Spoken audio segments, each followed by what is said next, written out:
Well, Frederick, you came right back upstairs and I saw you fell asleep. I woke up like. Okay, we're on the internet now. Uh.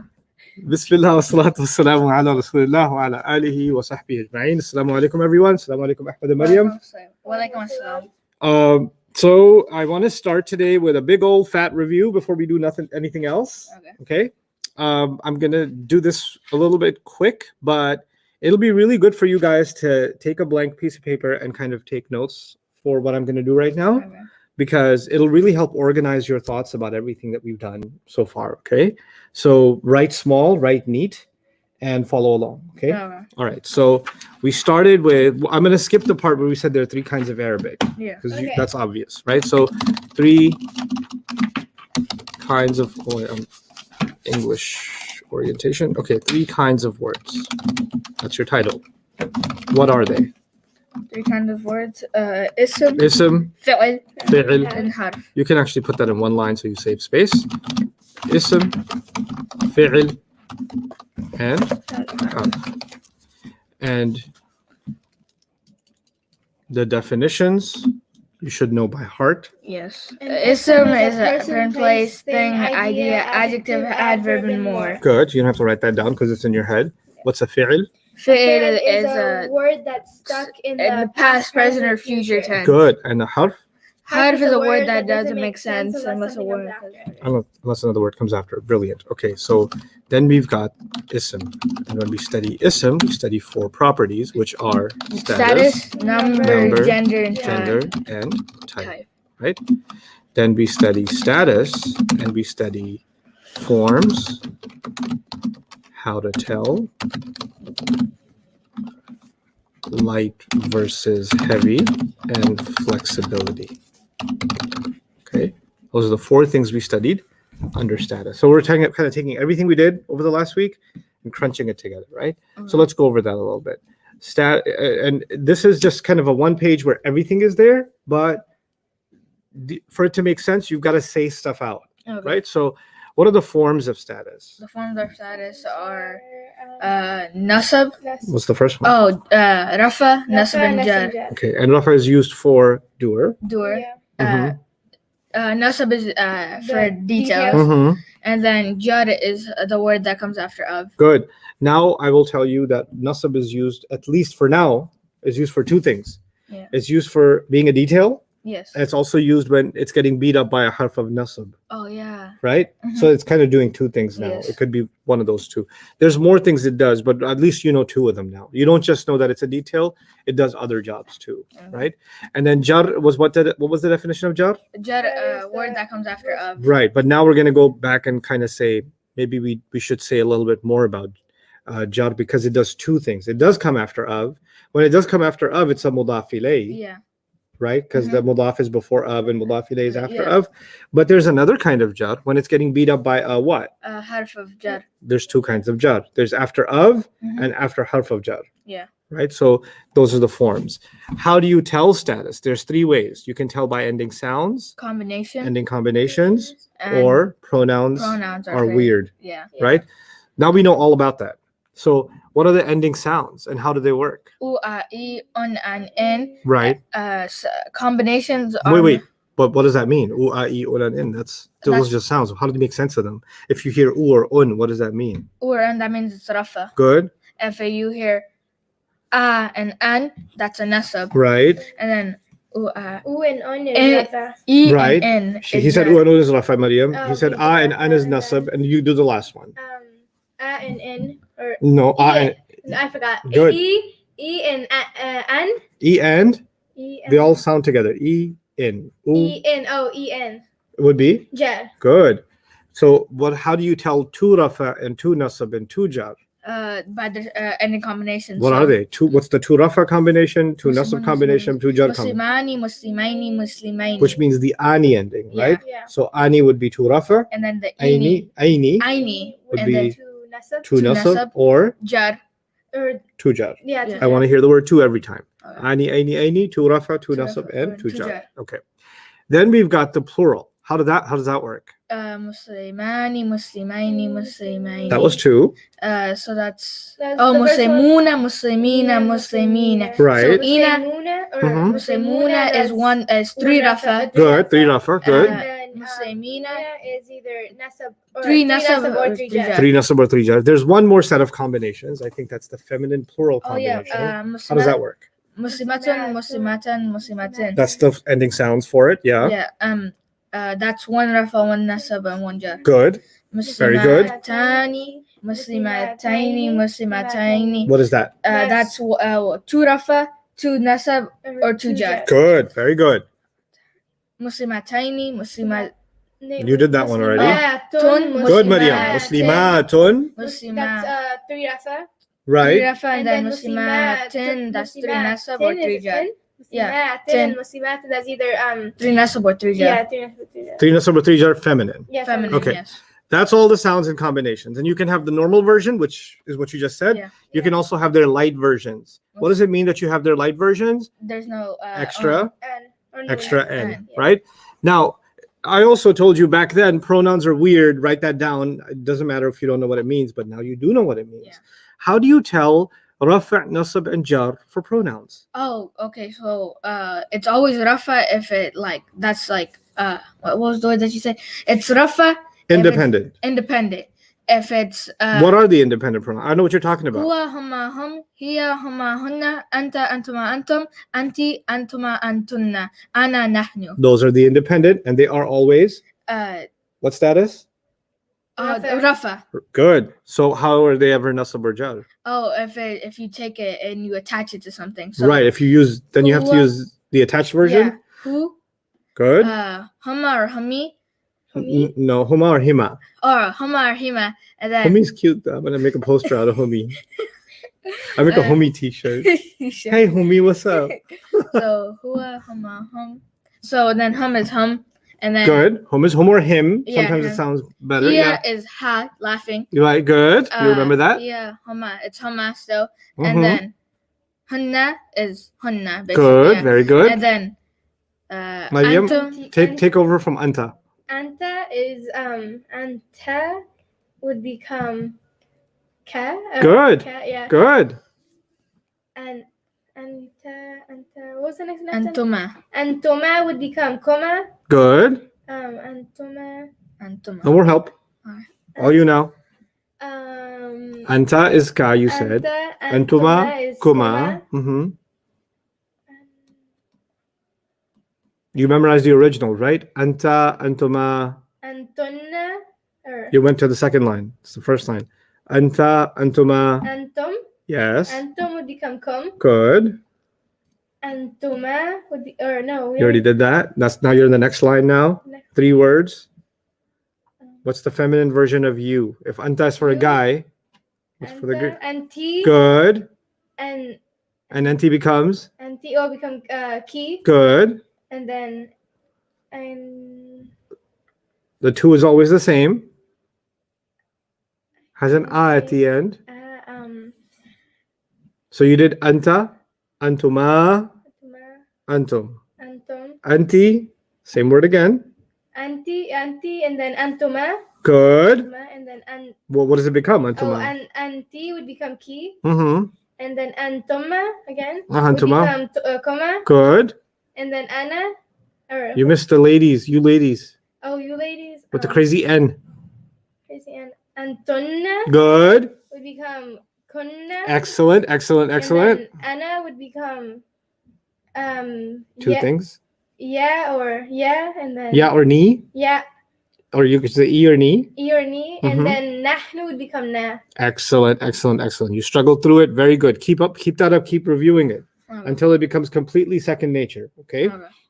By the way, you guys flooded my inbox yesterday. Oh my God. I got thousands of emails of kids from all over the world, older people, college students, families that are watching us, that are memorizing. I saw babies in cribs that are trying to distract their brother or sister while they're trying to do huma huma hum. I saw 4-year-olds say hua hua hua. I don't know it.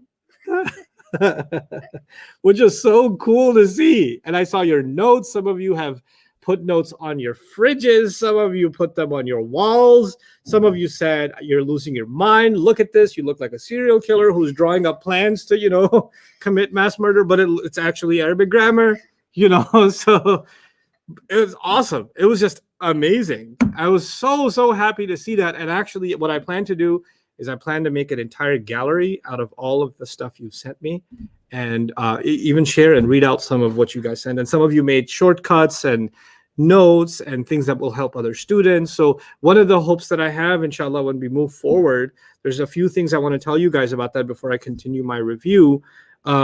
I know a lot of you said you don't have a Bayyinah TV account, you can't afford to get one, or they don't accept, whatever form of payment, et cetera, et cetera. I get it. So there's a couple of things. I've been struggling with the technology behind Bayyinah TV for a while, but alhamdulillah, we have a very good, very capable tech team that has been able to resolve the vast majority of the issues and migrate us over to a much better platform, inshallah. More than half of the Bayyinah TV subscription base is already successfully migrated over. Some of you are still having trouble migrating. And those of you that are, you can email contact@bayyinah.com. I know you may have emailed tv@bayyinah.com before or posted here, but if you just email them, if you're still having issues, they can walk you through it. And they are dedicated to getting every email address. So there's a team of people that are working around the clock that are just addressing issues with Bayyinah TV so that you guys are completely onboarded before we move on to Bayyinah TV, right? But here's the plan that I have for those of you who couldn't afford it, or those of you that would like to continue. I'm absolutely not going to be able to continue on Facebook or YouTube and the way we have been right now. That's not going to happen. It is going to be on a separate platform, and there are reasons for that. And the reasons for, predominantly the reasons for that is there's actually a system I'm putting in place where students can exchange with each other and, organize study material. On social media, some of you say Assalamu alaikum from Bangladesh. Others of you say, Dajjal is coming. And then some of you ask a grammar question. So there's no I can't control the discipline on social media, but I need a place where we can have structured discussions by subject. I can give you guys, have a system by which I can check your homeworks and things like that, because there's thousands of you and there's one of me, right? Or there's a couple of us with with me and the TAs. So what I'm hoping for is that we have a platform where much of this becomes organized way more. The classes, the lectures, the concepts I'm teaching you, the notes are already organized. But organizing the students, organizing how you're going to do your assignments, organizing your communications with each other, all of that also needs a level of organization so that this really takes the next level, and that's what I'm hoping to accomplish. So for that purpose, pretty soon I'll give you a different email address. And for those of you that I will ask you to show me in the next 3 days, because we only have day 8, 9, and 10 left, right? So there's quite a bit of work left. But in those 3 days, I'll give you an email address. I haven't set it up yet, but I will. That's for those of you that have been following this course and been working hard, struggling through it. I want you to show me your notes. I want to show me something. I want you to show me that you did work. And I will add you. There's already a list of people that want a Bayyinah TV subscription, can't afford it, and they're hoping somebody would sponsor them, right? But this is a different list. This is a list of people that showed that they are dedicated and they want to do work, and they just don't have the opportunity to afford a Bayyinah TV subscription, right? Which is like $11 a month. $11 a month for someone here in the United States may just be a trip to Starbucks, right? It may be nothing, but for somebody in a different country, especially given the COVID situation, maybe way too much, maybe extremely difficult for them to do, right? So I want to connect people that want, other students that want to sponsor you and do so anonymously without you being embarrassed. But I want to be able to give priority to those people that actually made the time and effort and really want to do this, and they're moms that sent me videos that were they got their video on their baby that they're taking care of, and they're doing bata kafla one, the baby's going and they're struggling through it anyway over the baby's sound, which is amazing. And those people, they should be sponsored, and me and you, me and the rest of the student body, me and the rest of the ummah, we should be sponsoring people like that. We should be helping people like that, right? So I'm going to do the best I can to sponsor as many students as possible, and I'll open that up. But that's coming soon, because I actually don't want to leave anybody out. Anybody that's been in this program that really wanted to learn and couldn't do so, they should be able to do so. And you know what? If I don't find a sponsor for you, I'll sponsor you. I'll figure out a way to get it done. We have our own technology costs and servers and whatever else. We have our own bills to pay, but it doesn't matter. I want to invest not just time in you. I'll sponsor you myself. That's how committed I am to seeing people that are putting this work in and to appreciate them. Because when you take me as a teacher, you're giving me respect, right? You're honoring me, and I want to honor you back. That's really what I want to do, because that is a form of it's a very beautiful, profound spiritual relationship between a teacher and a student, especially when they're studying Allah's word, right? So that's something that I wanted to just kind of throw out there, and inshallah, you'll get more specifics in the coming days.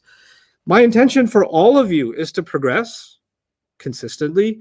It'll get easier as time goes. And right now, and I want to address this too as I finish this review. Many of you are struggling and you're like, I can't remember everything. It's all getting mixed together. How am I supposed to retain this? My brain is frying. Oh my God, I feel like the voice that you said, oh my God, I feel like I'm that dumb now. Yeah, you can feel like that. That's great. But you know what? I already knew you were going to feel like that. I've been doing this a long time. This is a Texas expression. This ain't my first rodeo. I've been doing this I've been torturing brains. I've been melting students' brains for a long time. You are exactly where I need you to be. You're exactly as frustrated as I need you to be. You're exactly struggling as I need you to struggle. I know I'm not the kind of teacher that just wants to see students be perfect, and anybody who's not perfect, I'm like, not good enough to be my student. No, that's not me. I want you to struggle. I want you to not have the answers. I want you to forget stuff. I do, because I want you to go through that pain and then conquer. Because once you go through that pain and then you come out on top at the end, oh man, that's a feeling. That's a sense of accomplishment. There are people in life that they want to do better at anything, whether it's exercise or sports or whatever, right? Somebody wants to run around the block, right? And they run out of breath. They halfway down the block, they run out of breath, right? And they say, if I could just get to the point where I can run out the entire block and not run out of breath, my goal is accomplished. And then once they get there, then they say, I don't need to improve anymore, I'm good. But then there are some other people who say, now I could run around the block once without losing my breath. I want to do it twice without losing my breath. Once they get to 2, they want to get to what? 3. Then they want to get to 4. And once they get to 4, they want to go faster. And then they keep finding another challenge for themselves, right? And that's the kind of person I want you to become in this and in everything else in your life. Challenge yourself constantly. Push yourself constantly. Life is too short. Life is too short for us not to push ourselves to our maximum potential. Life is too short for you to complain, oh, I can't do it. It's so hard. Yeah, of course it's hard. Anything worth it is hard. Anything worth it. If it was easy, everybody would know it. And everything that's worth more requires more effort. So it's not just Arabic that I want to train you in. I want to actually help you through this study develop a kind of personality that you like challenges. You don't get scared of challenges. You don't get scared of hard work. You don't lose hope because of it. You push yourself even more. Oh yeah, challenge? All right, calm. Okay, because I know Allah will make it easy. I know He'll push me through it. So what if one concept you don't understand? You know what happens for some people? They're just waiting for the first difficulty to come. The moment it comes, they're like, I can't do it. That's too much for me. Yeah. Nope. No poor mentality, guys. No poor mentality. Take it from this kid. Take it from Maryam. But they struggle. They work hard. And it's that hard work that makes me love them. That makes me want to teach them even more. It's not, oh, I memorized it perfectly, therefore. Who cares if somebody memorized it perfectly? Good for you. Allah made it easy for you. But some people, Allah loves so much, He wants them to struggle. And He loves watching them struggle for love for Him.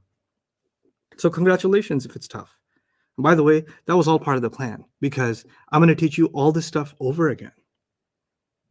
After 4 days after this class is done, we're going to start over. And we're going to start with 3 kinds of Arabic. 3 kinds of words, and we're going to go through all of it again. And you know how many exercises we skipped? Yeah, we right? skipped a lot. We're not going to skip any of it. The second time around, we're going to do all of it, because then I don't have to spend so much time explaining to you some of this. Oh yeah, the first time I kind of got it, but now I really get it. And that ding, that bulb that goes off on top of your head, I can see that bulb. I can see those bulbs. That won't happen the first time. those bulbs will come on some things and not kind of flicker in some other things Yeah. and pop in some other things. Yeah. But the second time around, all the bulbs are going to start lighting up. That's why I'm doing it twice. That's the method. So you completely solidify. You absolutely solidify. So the course is starting now, and what you're experiencing is the first pains of it, and that's okay. Just like some of you that do exercise and work out exercise for the first time, are you going to be sore? Yeah. Yeah. If you exercise for the first time, you're like, oh, oh, is this happening to me? But you know what? There's a kind of sweetness in that soreness. Yeah. Like when you play basketball and you're like, you can't walk straight for a little while. Yeah. I did like 40 squats or 50 squats in a row. Holy Allah. And then I couldn't walk for like a day straight. Yeah, but it feels good. Yeah, like the pain, like it feels kind of. Yep, and it makes you stronger the next time. Yeah. And then the next time. That's what I'm doing here for you. Okay, Mariam, can you grab that remote and turn that TV on, because I want to be able to see what they see, because I don't want to keep turning this way. Okay, so let's finish our review now. Okay, so the forms, how do you tell status? We talked about how to tell status was you can tell by ending sounds, you can tell by ending combinations, the pair combination, the plural combination, the feminine plural combination, and you can tell pronouns are weird. Yeah. The independent ones are rafa, and the attached versions are always nasab or jar, right? So that's how far we got. Since we're on the pronoun subject, let's just talk about that. We'll make a separate title for that. But so I'll leave it for now. So light versus heavy. Light versus heavy means that if you have muslimun, the an or in, those are heavy. Yeah. And to make them light, you do a or e. Yeah. If it's ani, aini, then the light version is a, like the noon goes off. Yeah. If it's una, ina, then it's e. The vowel stays and the ya stays, but the noon disappears. If it's muslimatun, muslimatin, then the light version becomes muslimatu, muslimati. So ayatin would be ayatu, ayati. That's light and heavy. And we said that we don't care to ask the question about light and heavy when there's an al on a word, right? Now, back then I told you that there are 4 reasons a word should be light. Actually, in class, we already kind of talked about 3 of them. Yeah. But 2 of them in detail, one of them I just mentioned when we kept going. Yeah. Mudaf is always light. You know that, right? Yes. So that's like the number 1 reason. I said there's 4 reasons to be light. The number 1 reason is mudaf, because that's actually a fill in the blank already. Okay. The second reason something is light is it's a non-Arab name. Remember, those guys can't be heavy. So you already know 2 of the 4 really well. The third one I kind of mentioned in passing was when you call somebody, like, the Arabic word for boy is waladun. Yeah. But if you call them, then they have to be light, like ya waladu. Yeah. You don't say ya waladun, you say ya waladu, right? So you just drop the tanween or the heavy ending and you make it light, right?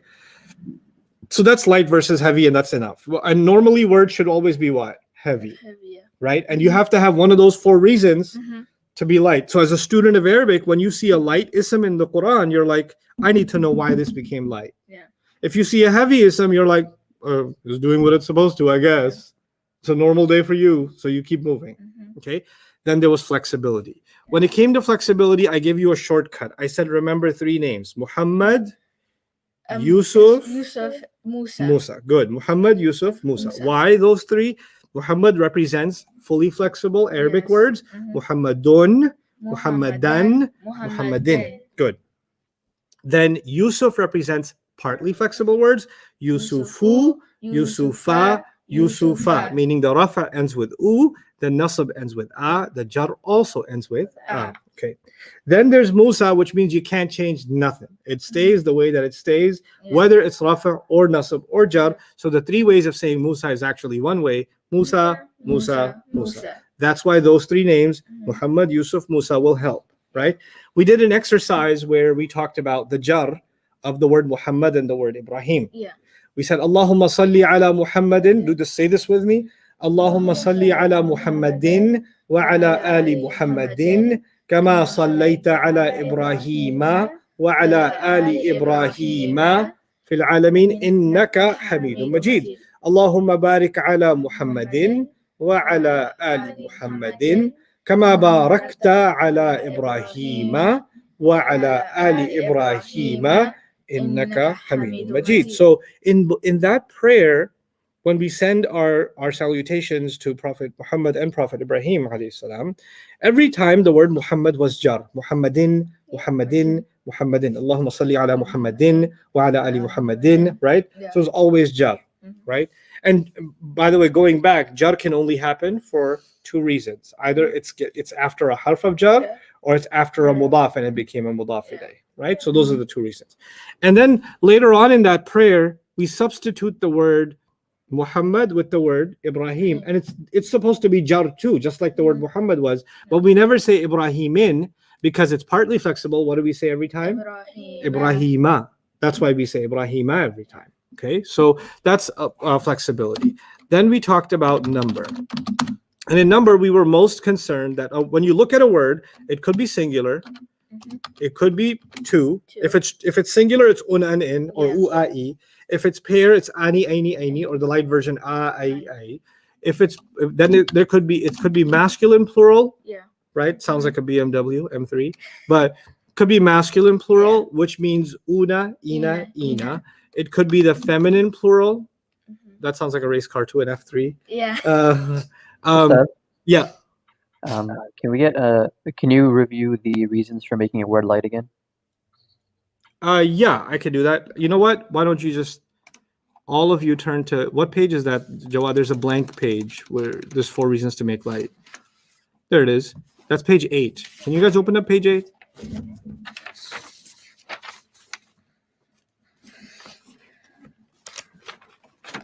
I like shawarmas.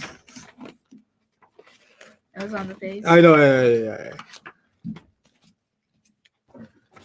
There we go. What does it say on top? There are only 4 reasons to make an ism to be, or for an ism to be light. Write them below. Number 1. Any guess? An ism. It has to be. Why would a word be light? Oh. Good. This is my mouse handwriting.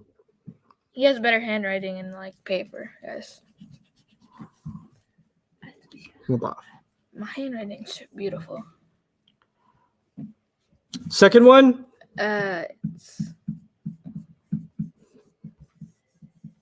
partly flexible. partly flexible. Like Yusuf, remember? Yeah. You can write in cursive? A little bit. With like my index finger. I can't. My teacher tried to teach me in like 3rd grade. She gave you this whole like everybody whole notebook. It didn't work out. They're my favorite. I love cursive. I like my normal hand. Okay, partly flexible. Then the third one is when, wow, that's ugly. You call Somebody. someone. Like, yeah. I gotta write it clearer. Waladu.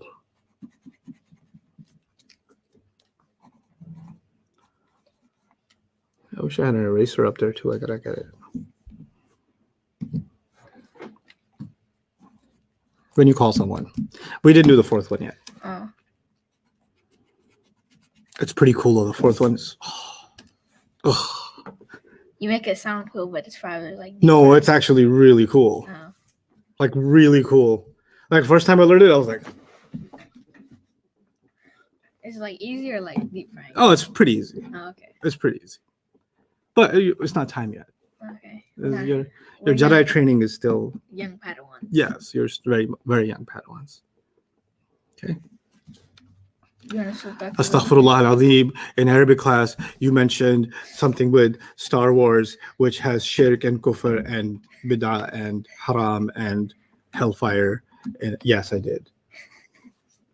It's Okay. like a movie or something. Yeah. Inna lillahi wa inna ilayhi raji'un.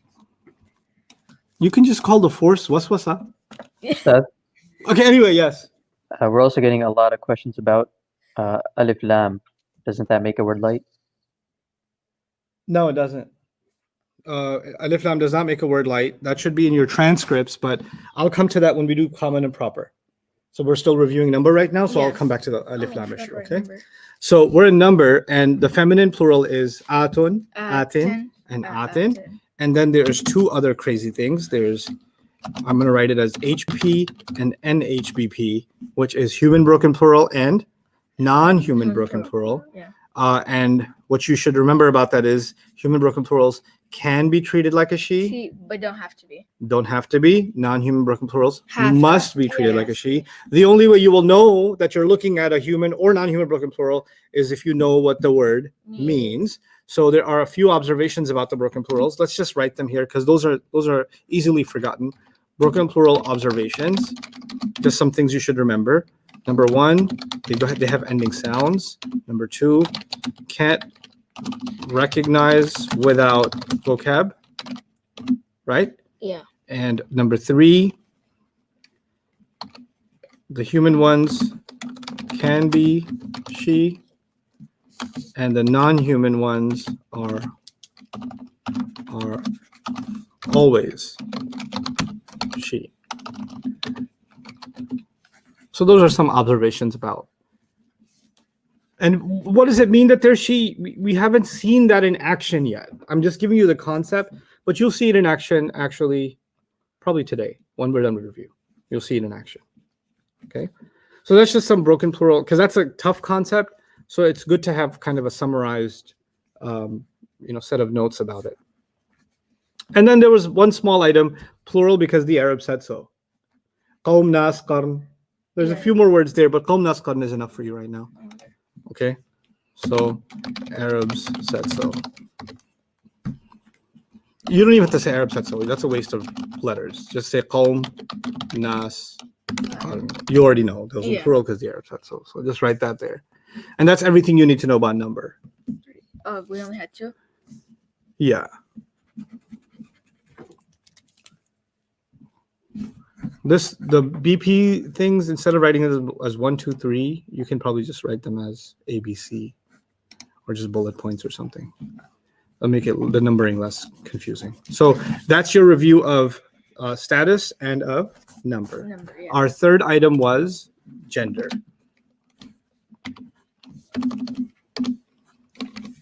And in gender, we only study fake feminine. Because we don't study masculine, because whatever is not fake feminine is already masculine. We don't study real feminine, because you should know who your mom is already. Yeah. Okay? So it doesn't make any sense for me to teach you that mother is feminine. Yeah. Okay? So we only study what? Fake feminine. Fake feminine was many words, not all words. See careful language. Many words that end with this guy. Oh, yeah. The hijab. Hijab, the squiggly, and Superman with a dagger. Ta marbuta, alif mamduda, alif maqsura. Those words, many of them can be. Okay. I want to see what you. I wrote fake and then I put ININ. So I said fake any. Just wrote fake FEM, and that's good enough. Okay, fake found- feminine. And number one, Many. then there is Arabs said so on page 12. Body parts in pairs. And broken plurals.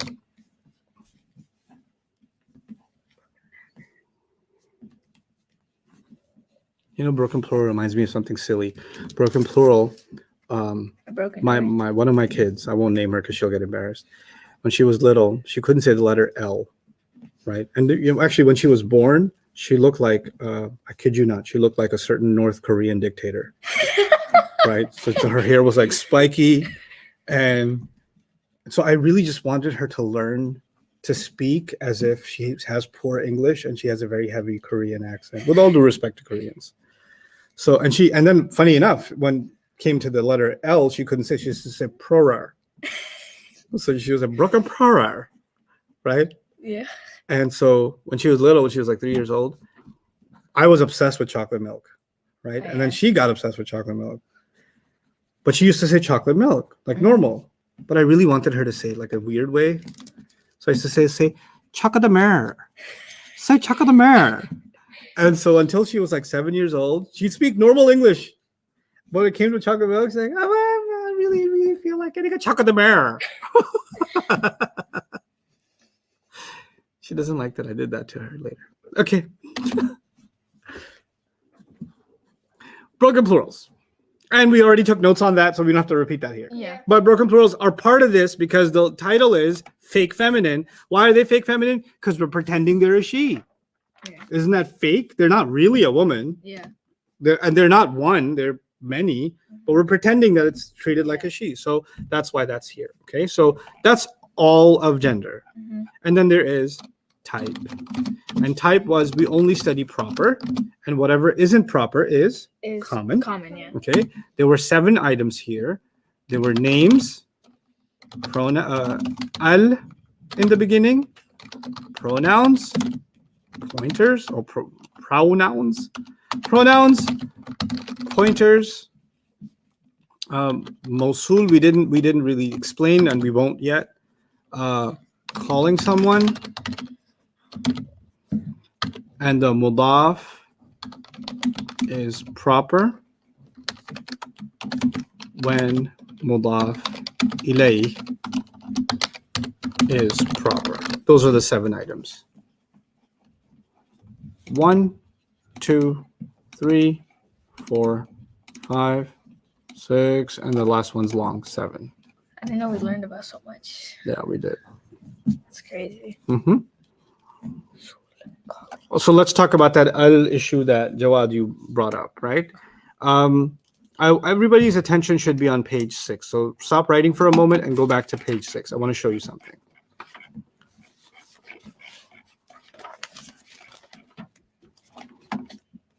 This is something that we talked about and you forgot, and that's okay because your job is to forget, my job is to remind. That's what I said. That's good. Okay. So everybody should be paying attention to page 6 right now, okay? And on page 6, I'm going to put al on each word. Okay.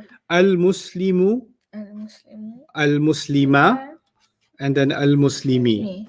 Okay? So I took the tanween off. So somebody might say, see, I told you it's light. Hold on, student. Hold on, student. Hold your horses. Yeah. Hold your donkey. You ain't got a horse yet. You didn't get that far yet. You still got a donkey, okay? So it's Muslimun becomes al-Muslimu. Yeah. But it sounds light. Hold on. Muslimani, I'm going to put al on it. Right now it's heavy, by the way. Let me remind you. Muslimani is Heavy. How do I know it's heavy?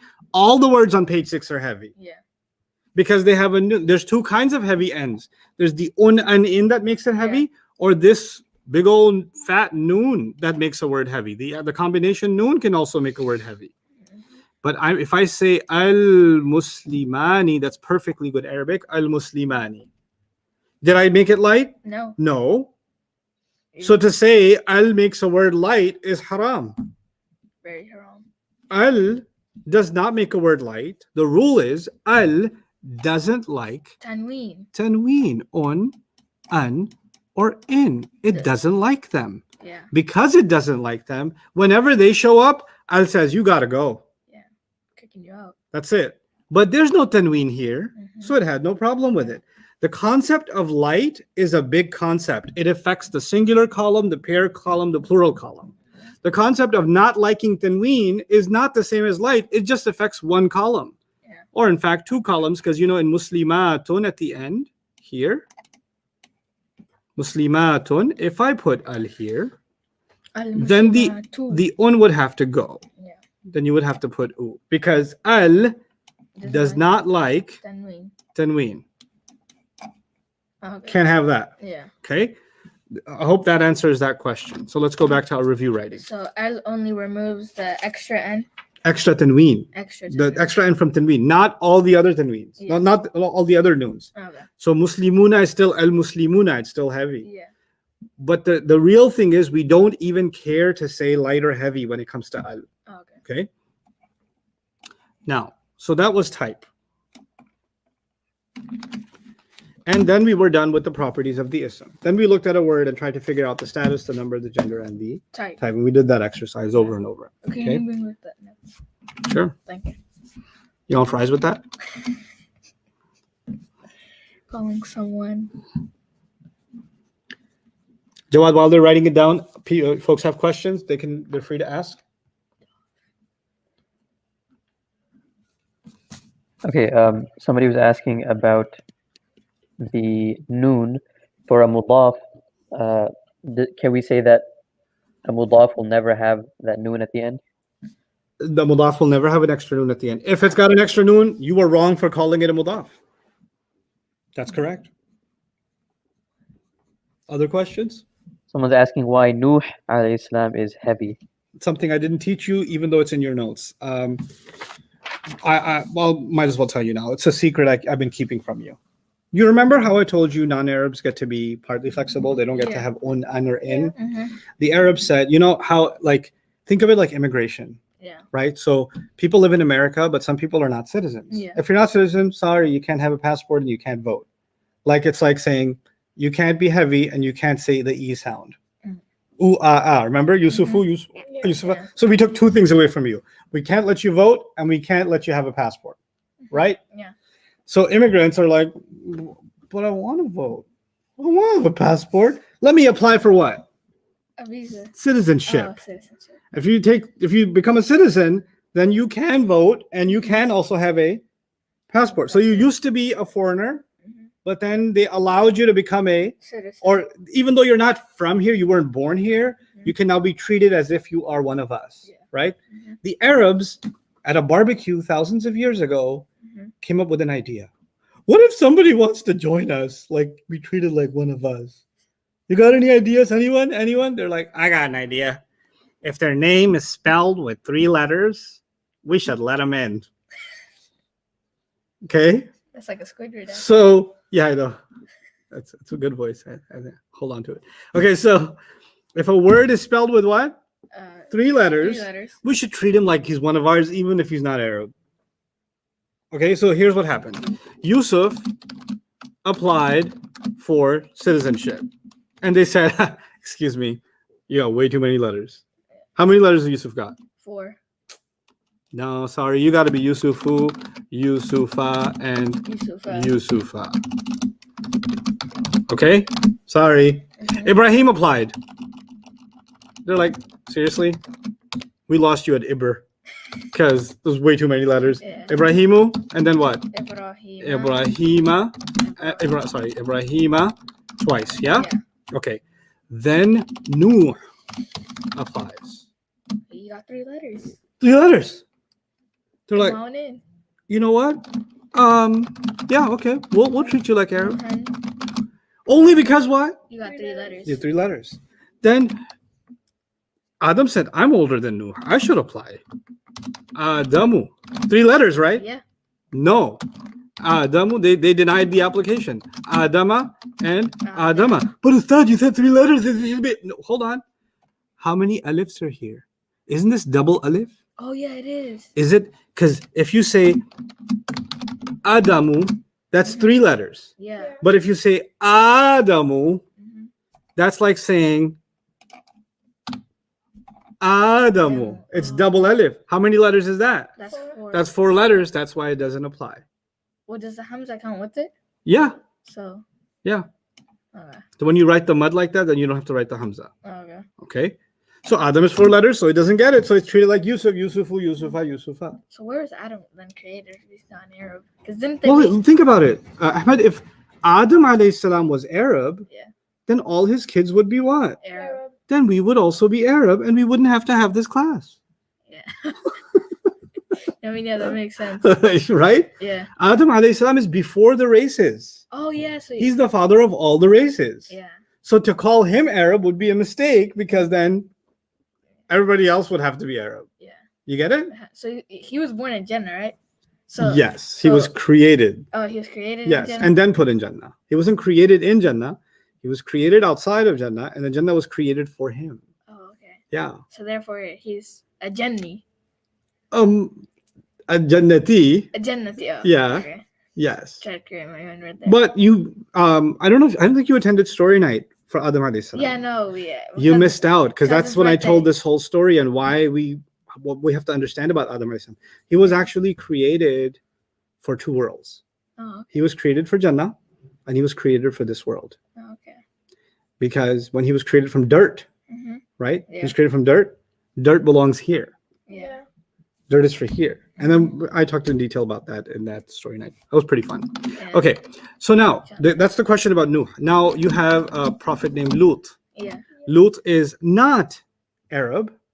But he got 3 letters. He got 3 letters, so Lutun, Lutan, Lutan, and Lutan. Lutin. Mm-hmm. So that's why the word Nuh gets Mm-hmm. un and in, and Lut also gets un and And in. in. Okay. Shu'aib also gets un and in. You know why? You're like, but it's 4 letters. Yeah, because he's Arab. They don't count letters for Arabs. They only count letters for who? Non-Arab. Non-Arabs. Salih is 4 letters, but he gets it because he's Arab.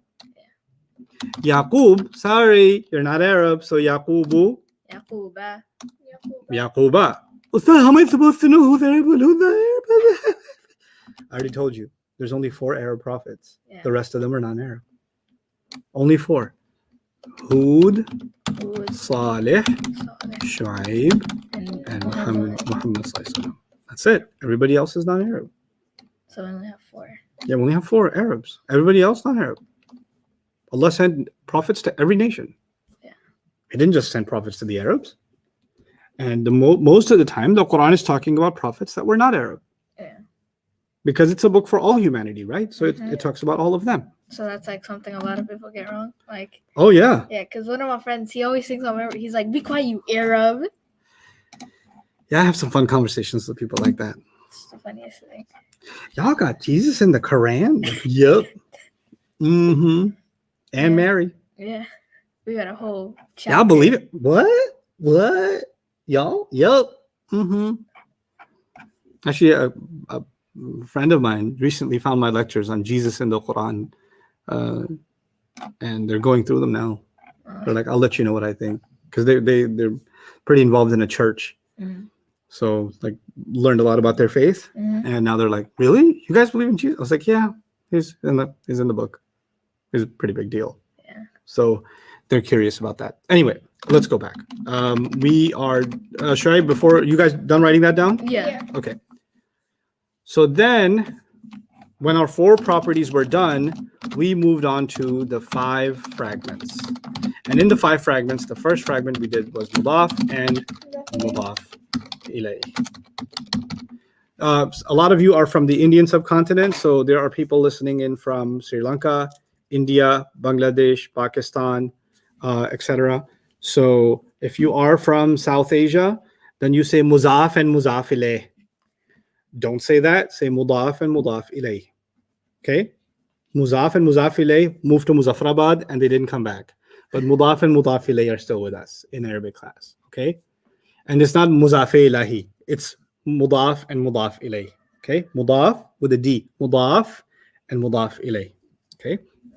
Now, mudaf and mudaf ilayh, what did you learn about them? Can you remind me some basic things about them? Mudaf is it has no L. And Okay, so the rules for mudaf are no al and no, has to be light. light. Okay, what's the definition? Mudaf is what? Mudaf is The word before of. Yes, the ism before of. Oh, yes. Well, that sounds even more accurate than the word before of, because there's 3 kinds of words, right? Mhm. So it's the ism before of. Good. What's the rules for For- mudaf ilayh? has one rule. It has to be jar. Good. Has to just jar, just write jar. And what's the definition? Mudaf ilayh is what? The word after of. Is the ism Oh, the ism, yeah. after of. Can anything come in between them? No. No, Mm-mm. no long distance. Good. There's one more thing. We practiced it only a little bit. In the future, we'll practice it some more. The When the mi, mudaf ilayh, is proper, then the mudaf. mudaf is proper. Oh, yeah.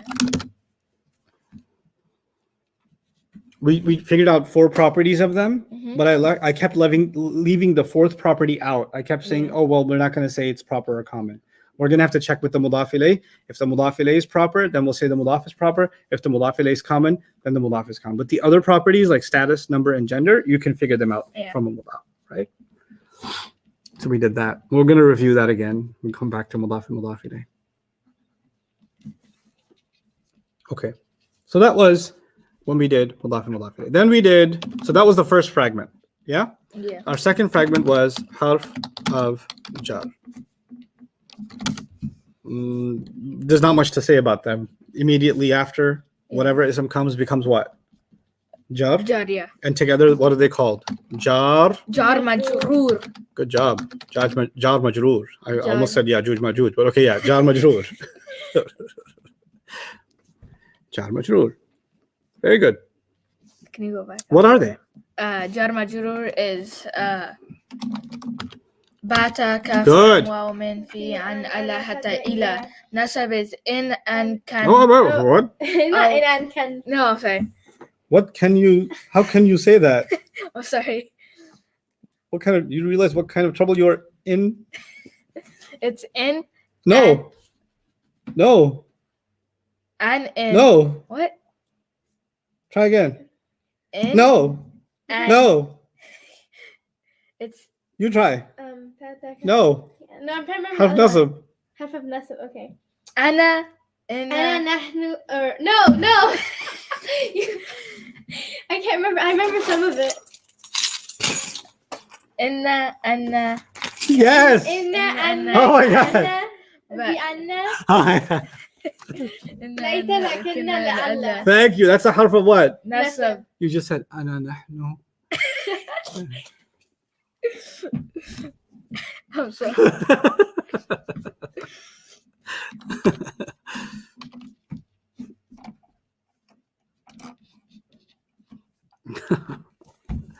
Oh my God. I gotta tell you this story. You got so many stories. I have too many stories. But you're writing this down right now, right? Yeah. Okay. Joad, they're writing this down. Tell me if they have any questions. What is the ummah asking? What's going on in the Ummah right now? I think we're good to go for right now. Really? Mm-hmm. Just It's a because lot of requests to scroll up and make the font smaller. Yep. You're doing it wrong.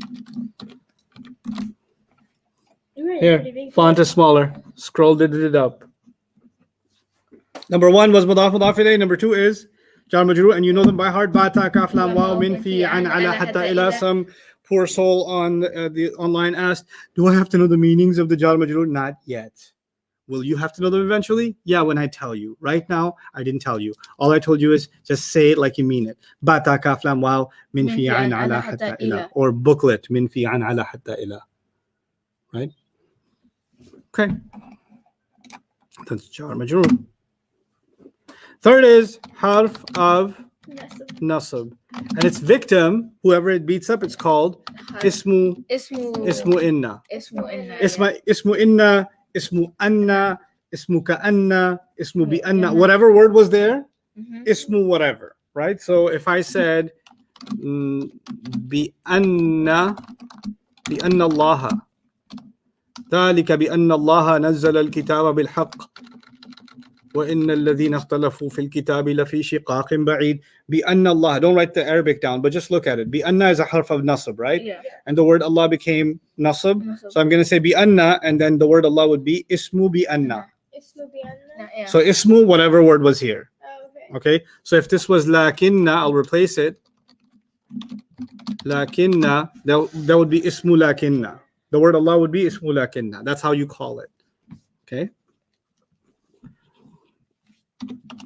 So we did that. And we only have two more fragments left.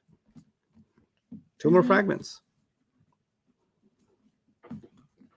That's how far we got. One thing I didn't review that's not part of this 1, 2, 3 is pronouns. Let's make a separate thing for pronouns. And that's not number 4, okay? It's just kind of a side thing that you have to study. Pronouns. What are the originals? Say them. Huwa, huma, hum. You're going to say one line, she'll say the next line, you'll come back to the third line, she'll do the fourth line. That's how you do it. Okay. Tag team. Come on, let's Huwa, go. huma, hum. أنتما. Allahu Akbar. Is that it? No. Huma, huma. What is He it? said huwa huma hum. Yeah. Oh, hua? Huwa. I'll do this with you once Okay. Okay. because you get brain freeze sometimes. Yeah. It's like you eat mental ice cream. Huwa huma hum. Hum. Hiya huma hunna. Okay, yeah. Anta Anta, antuma antuma, antum. And Ti antuma antunna. Ana nahnu. Switch turns. You go first. okay. Hua, huma, hun. Hun? Oh, hua, huma. Hun that? Hua, huma, hum. Yes. My turn? Yes. Hiya huma hunna. Anta, antuma, antunna. Oh wow. Anta antuma. Antum. Anta, antuma, antuma. No, antum. And anta, antuma, antun. Antum. Antum. Oh, I said okay. Antum. Okay, start over from the very top. Okay. I need a flawless victory.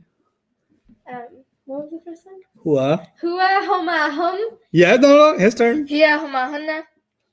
Anta, antuma, antum. Good. Anti antuma antunna. Ana, nahnu. Now switch. Huwa huma hum. Hiya, huma, hun. Hum. Hiya huma hum too. Oh, hiya, huma, hunna. Good. Start over. Huwa huma hum. Hiya, huma, hunna. Anta antuma antum. Anti, antuma, antum. Antunna. Start over. Sabri. Huwa huma hum. Hiya, huma, hum. Hunna. Oh, hunna. Yeah. Hiya, Now I hiya, know huma, what it feels like. hunna. Okay, Yes. I remember now. Go. Huwa huma hunna. Oh, no. Huwa huma hum. Sorry. Yes. Hiya, huma, hunna. Yes. Anta antuma antum. Anti, antuma, antunna. Yes. Banana. Oh my God, that was beautiful. It feels so good. He's gonna say the original. You'll say the attached. Okay. I said the original. Mm-hmm. Huwa huma. What? You say one original. She Yeah. says one attached. Huwa Who? huma Is it who? Okay, who? Huma, huma, huma. huma.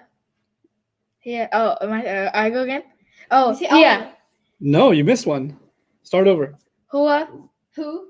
huma Huma, huma huma. Why you say huma twice? Oh wait. You said hua, Hum, huma, hum, huma. That's Oh. what you said. Huwa huma hum So the third one should be what? hum. Home. Who or hum? Yeah. Who? What? Huwa. Second line. Oh, here. Yeah, he. Ha, Which one? ha. Start over. Huwa Who? huma Huma, Good. hum. hum. Here. Ha, Huma huma.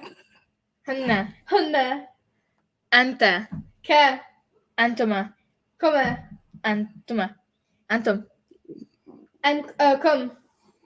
anti Ki, antuma kuma. antunna Kunna. Good. Okay. ana Wa or ya? Ni or e? Ni. Oh, ni or e? nahnu Nah. Excellent. Number one. Independent so much to write. I have so pronouns. Which one? New page. yeah. Go next page. It's okay. Much Do this in the back of page 18. Because that's the page for page pronouns 18. anyway. Oh, I'm doing. Oh, is this? Yeah. Yeah. Okay, yeah. Okay. In the pronouns, always what? Rafa. Rafa, yeah. Okay. Number two. Attached, always what? Attached, always to Nasab or? jar. Nasab or jar. Okay, now. A. When attached to harf of jar, they are what? Take a guess. When attached half to of Jad. harf Oh, of Jad. Jar. Jar. Yeah. When attached to ism, when they're attached to an ism, They become an ism. they become mudaf ilayh. Oh, Yeah. yeah. So they become jar because they are mudaf ilayh. We'll review that later on more. When attached to harf of nasab, take a guess. Nasib. Nasab. Nasib. Yep. Okay. So they're jar twice. Yeah, if they're attached to a harf of jar or they're attached to an ism, they're jar. And so far, they're nasab once. When they're attached to a harf of nasab, they're nasab.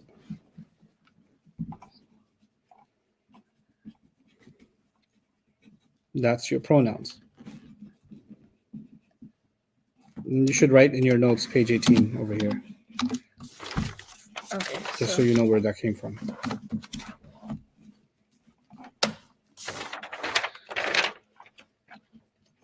Okay. This is everything we've done so far. Okay. This is how far we've gotten. We have about a little less than 2 hours to cover quite a few things. I don't think it should take that long though. So I'll take a few questions before and then give you a break, and then we'll start fresh and hit the new concepts. Did you notice I haven't yawned at all today? Yeah. What'd you do? Exercise in the morning? No, I did coffee. You drink coffee, you old man. Okay. He had a caramel mocha or Mocha. cookie, the mocha cookie crumble. Jawad, we're waiting for your questions. Okay. So for some of the harf of nasabs, like bi anna, people are asking how we can have a harf of jar attached to a harf of nasab. Think of it as one word for now. When I get you to an advanced level, then I'll break that down for you. Right now, you can't handle that.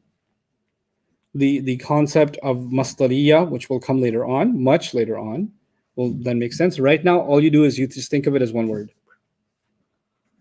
Don't think of it as two words. It doesn't help you. Go ahead. A lot of questions on ism mawsul and ism ishara as well. Okay, ism mawsul, don't worry about it. Ism ishara, we'll do today. And if you don't know what it means so far, that's okay. You're human. It's coming. We're not robots. Others? There was a question about places. Yeah. So we talked about that The three-letter thing? proper names of places are partly flexible. So then how Correct. come in an example yesterday we had masjid with the kasra? Oh, but masjid is not a proper name. It's just a name. Like a place to do sajda is called a masjid. Oh, But that's when what- I mean proper name, I mean like Bayna campus. I mean Dallas. I mean Fort Worth. I mean Mecca. I mean, Medina. Kuala Lumpur. Oh, right, But Medina. he has that. Yathrib. Yes, yes. Yathrib, yeah. But we're not supposed to call it Yathrib, are we? No, we say Al-Madinah now. Al-Madinah to Nabi. So generic words are fully flexible. Not any word for a place. Farm is fully flexible. Field is fully flexible. Masjid or school or house is fully flexible. But if I say, Seattle, Washington, then Seattle's not going to be fully flexible. It's going to be partly flexible because it's the name of a place. But if I said city or town, that'd be fully flexible. Okay. Is it Other more? questions? Yeah, yes. Okay. Earlier we said that mudaf ilay has to be an ism, Yes. but now pronouns can also be mudaf ilay. How's that? Very good question. Because pronouns are an ism. What's an ism? Go back to the basics. An ism is a person. Place. Isn't a pronoun a person? Yeah. He, she, Yeah. they aren't they persons? Yeah. Yeah. So why couldn't they be ism? Pronouns are just one kind of ism. So they are still ism. We're still studying ism, guys. The only time we've ventured into harf is harf of jar or harf of nasab. Other than that, everything I've taught you is just isms. Good question, though. When a To pronoun connect to the beginning. Go ahead. Yeah. when a pronoun is attached to an ism, why is it jar? When a pronoun is attached to an ism, why is it jar? Let's think about that.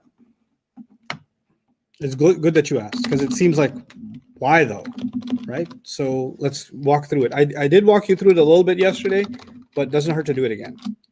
If I say,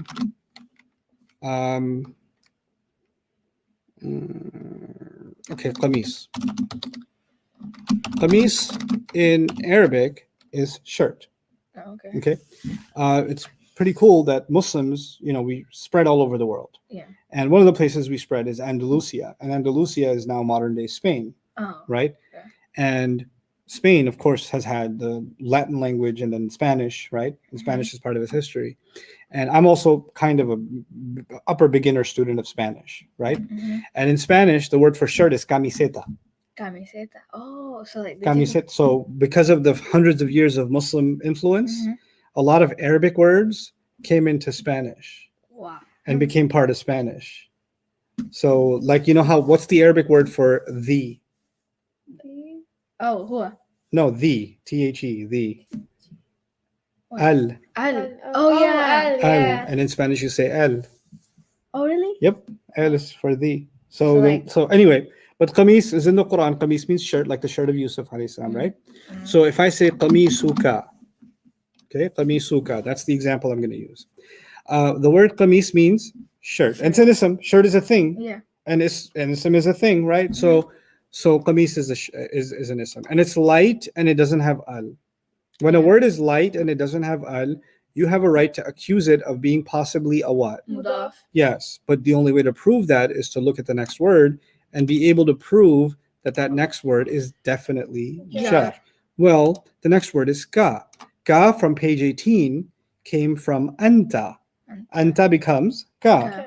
The attached version can only be nasab or jar. So for this Well, instance, nasab or jar, but we learned that if you have a mudaf it could be. It has and to the be next guy could be nasab or jar, then it has to be jar. has to be jar. So the thing is, from this, what you get is every time you have an ism, this time it was qamis, next time it could be kitab, other time it could be deen, it could be whatever, rab, whatever ism. Whenever an ism happens and a pronoun happens, then it actually becomes a mudaf and mudaf ilayh. And that makes total sense too, because a mudaf ilayh, I defined it as something of something. Yeah. Right? So literally, shirt of yours, which in simple English would be what? Your Your shirt. Your shirt. So if I say Rabbi, let me, the haraka might be confusing in this font for some people. So let me change the font on this. Here we go. Much better. Rabbi. Okay. It's two words, Rab and E. Rab and what? E. And I already said, if you have Rab is an ism, Mhm. and whenever you have an ism and a pronoun, they become mudaf ilayh. Yeah. If they become mudaf ilayh, then the mudaf ilayh is always jar, right? Yeah. That's why I said when attached to an ism, it's always jar. And even in meaning, that makes sense because Rabbi means my master, which is simple English, master of mine. So it's after of anyway. That's why it's jar. So I hope that answers your question about why a pronoun is jar when you attach it to an ism.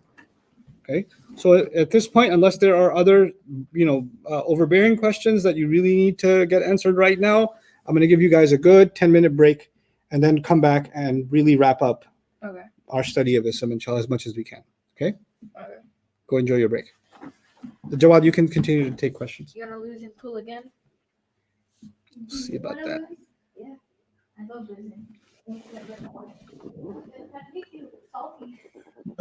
Actually, Ayman Mirza, I'll answer that question. Jawad, if you don't mind. Mhm. So, Jawad, you asked, there's tum in the Quran that's used for you all. Yes, it is, but that's not an ism, and you haven't learned that yet. Ism is here. That one, you'll see. You'll see, actually, if things go on schedule, you'll see that tomorrow. So that question about tum will get answered tomorrow, inshallah. All right, I'm going to put this on mute.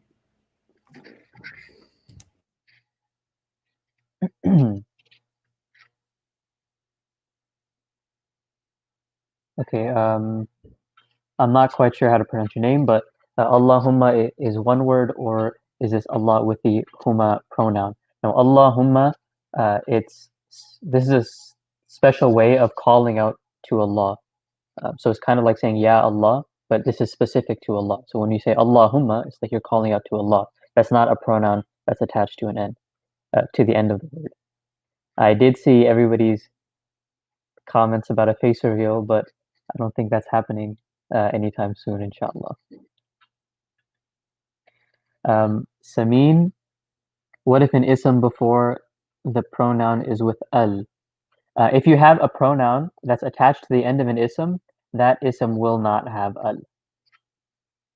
Because a pronoun being attached to the end of an ism automatically makes that an idafa, and the mudaf cannot have al. So you'll never have that with an al.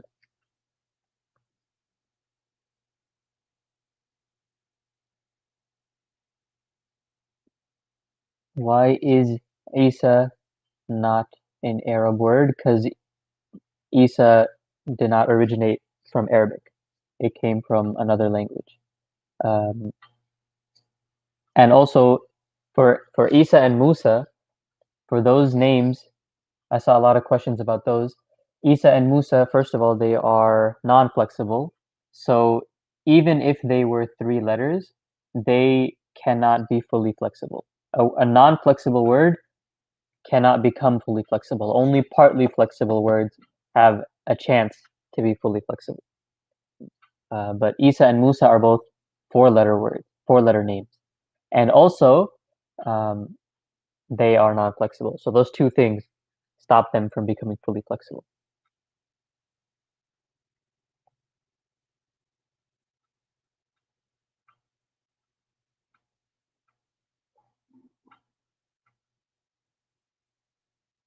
Khadija, we've discussed 2 ways for a word to be nasab. One of them is if it's a detail, and the other one is if it comes after a harf of nasab.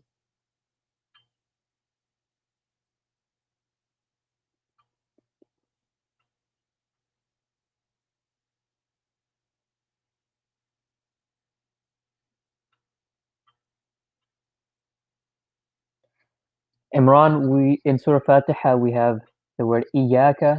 That's not quite something that we've discussed yet. So when we get to that, then we can answer that question, inshallah. Right now, it'll just be a little bit confusing.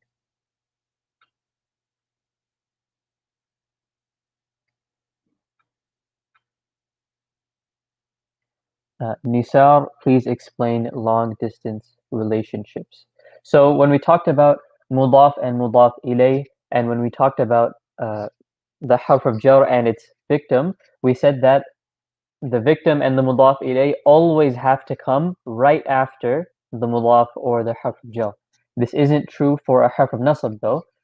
If we have a harf of nasab, then we can have some words in between its victim. So we can have a harf of nasab, then we can have whole sentences before we get the ism of the harf of nasab. That's what we mean by long distance. So the ismu inna, for example, doesn't have to come right after inna. You can have something in between them. I hope that was clear.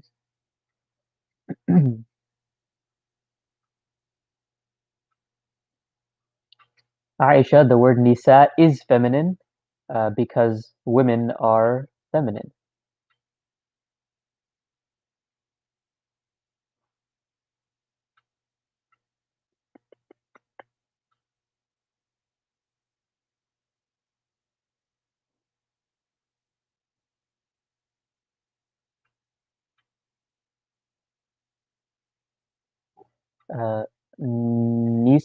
Nisa.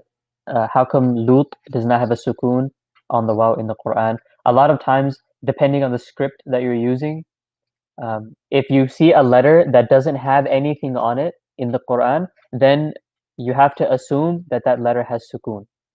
If you see a letter that doesn't have anything on it, you have to assume that that letter has sukoon. So if you see that waw in Lut doesn't have anything, then you can assume it has sukoon.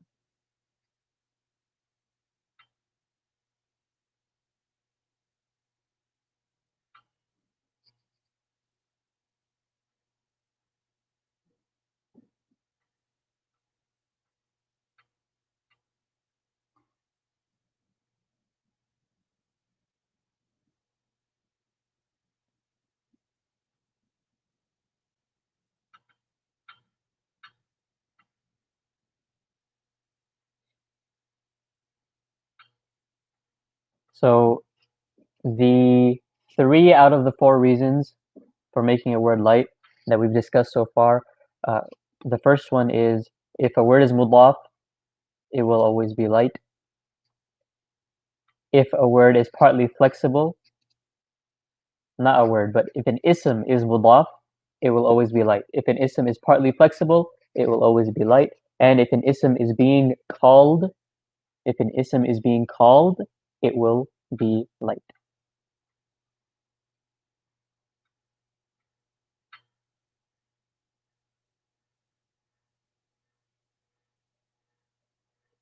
All right, Huda, with regards to inna and ismu inna, why can't nahnu come after inna?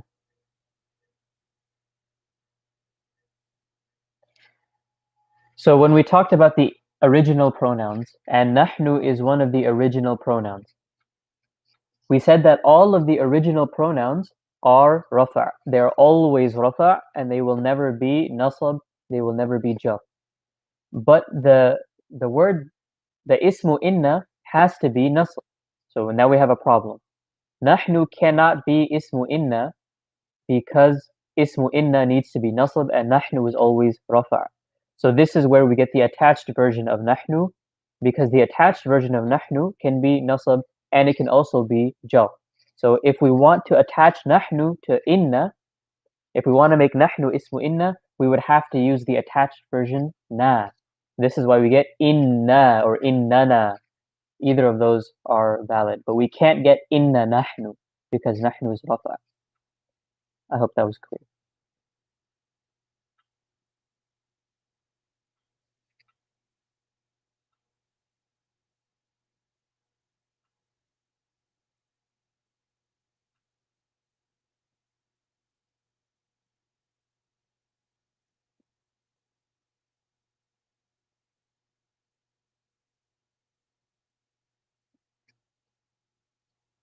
Alina, that the ayah you're looking at in Surah Yasin, that word after hatta is not an ism, and we're only talking about isms right now.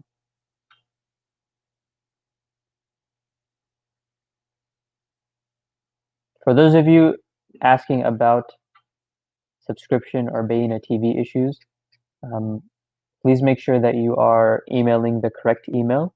The correct email is contact@bayina.com, and please give them some time to get back to you because surely there are, thousands of people emailing them right now. So inshallah, try to be patient.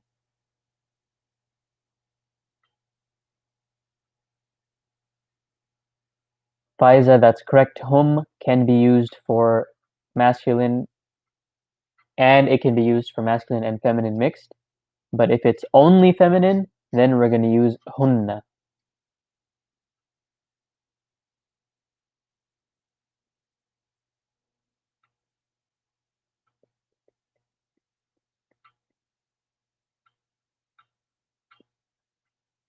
Ismat, that is correct. Names of places with 3 letters can also be fully flexible, just like names can be.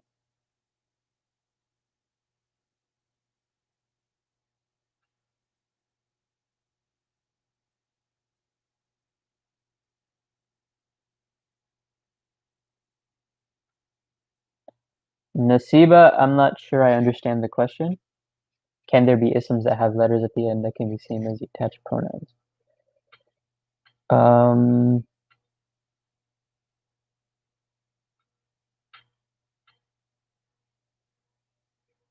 Yeah, I'm not quite sure I understand the question. If you can please clarify.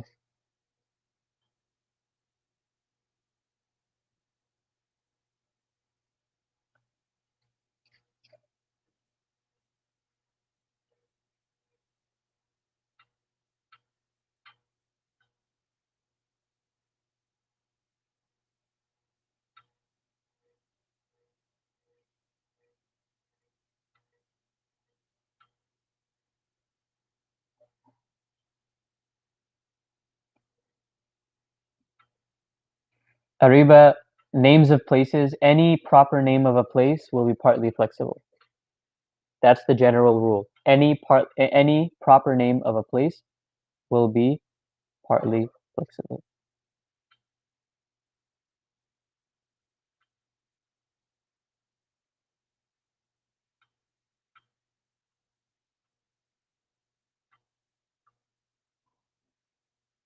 Maliha, that is correct. Pronouns are isms. Because when we talked about isms, we said isms are person, place, thing, idea, adjective, adverb, and more. The first one on that list was person. And pronouns represent people, right? When we say huwa, we're talking about he. And when we say hiya, we're talking about she, and so on. So pronouns are people, so pronouns are isms.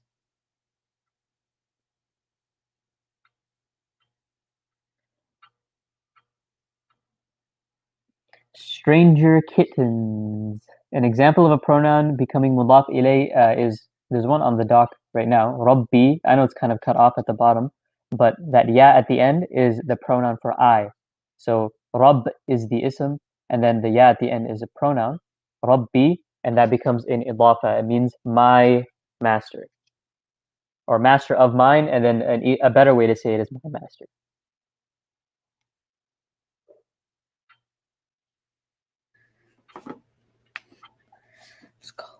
How's it going, Jawad? It's going very well. I overheard No, that's somebody ask about Allahumma, so I'm going to tell you guys some things about Allahumma before we go back to work. Bismillah wa salatu wa salamu ala rasulillah wa ala alihi wa sahbihi ajma'in. So the word in ancient Arabic, the meme at the end. Now, first of all, the pronoun is hum, which means they, Yeah. and huma is both of them. Yes. Okay, there's no such thing as a humma. That doesn't exist in Arabic. Okay, now in the phrase Allahumma, right? Mhm. Obviously, the word Allah is there. So the addition is not a hum, the addition is just a meme. So to think that this is a pronoun would be a mistake because the ha actually belongs to the word Allah. Mhm. And the only addition to in Allahumma is what? The meme. Yeah. And the meme with a shadda. Mhm. Now, in old Arabic, you used to say Ya Allah, Yes. Ya Allah, right? So the Ya is used to call someone, Mhm. okay? But there's another way to call someone in some phrases, which is to put a meme with a shadda at the end. So they used to say something like halumma, which means come on. And notice what's at the end of the spelling of halumma? Meme with a shadda. Yeah. And when you call on Allah, one way to call on Allah is Allah, and instead of Ya in the beginning, a double meme at the end. Allahumma actually means Ya Allah, or calling on Allah. Oh Allah. So that's actually two different styles. And when people aren't as familiar with Arabic, they think, well, humma sounds like hum in the pronouns. Well, let's just go with that argument. Even if you said it sounds like hum, then the first word isn't Allah, it's just Allah Oh, okay. without an H, but the ha is part of Allah's name, Yeah. right? So I hope that makes it clear So like, that can't be confused with a pronoun. so like in the surah, I forgot what the surah was like. Allahumma nasta'inaka wa nastaghfiruka. That's not a surah. Oh wait, no, yeah. That's qunut. Yeah. Yeah, that's not a surah. Okay, Oh So- yeah, I just realized it was qunut. now our new lesson. Just need you to pay attention. Don't need to write anything. So there was one more question. Go ahead. So somebody was asking about in Surah Al-Fath, Ayah 10, وَمَنْ أَوْفَى بِمَا عَاهَدَ عَلَيْهُ اللَّهَ فَسَيُؤْتِيهِ أَجْرًا عَظِيمًا. They were asking why in عَلَيْهُ the pronoun seems to be rafa' when we said they always have to be jar. Oh my God, I thought it was going to be a completely different question because of alayhu. Okay. Since somebody asked, I'm going to explain this to you guys. Okay. Okay. So huwa is the original version, Yes. and the who or the he are the attached versions. Yes. I'm reminding the student, specifically the student who asked. Do you know their name? Know their name? If you find their name, let me know. Not that I'm going to punish them. But, It's Zayn bin Khalid. okay, Zayn. Especially pay attention, Zayn, but the rest of you will benefit from this a lot. Zayn's question is invalid because Zayn forgot something that many of you will forget many times.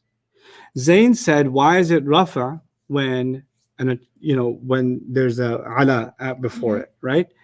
An attached pronoun by definition can only be nasab or Judge. jar, and it doesn't matter what sound it has because pronouns are crazy. We don't judge them by the sound.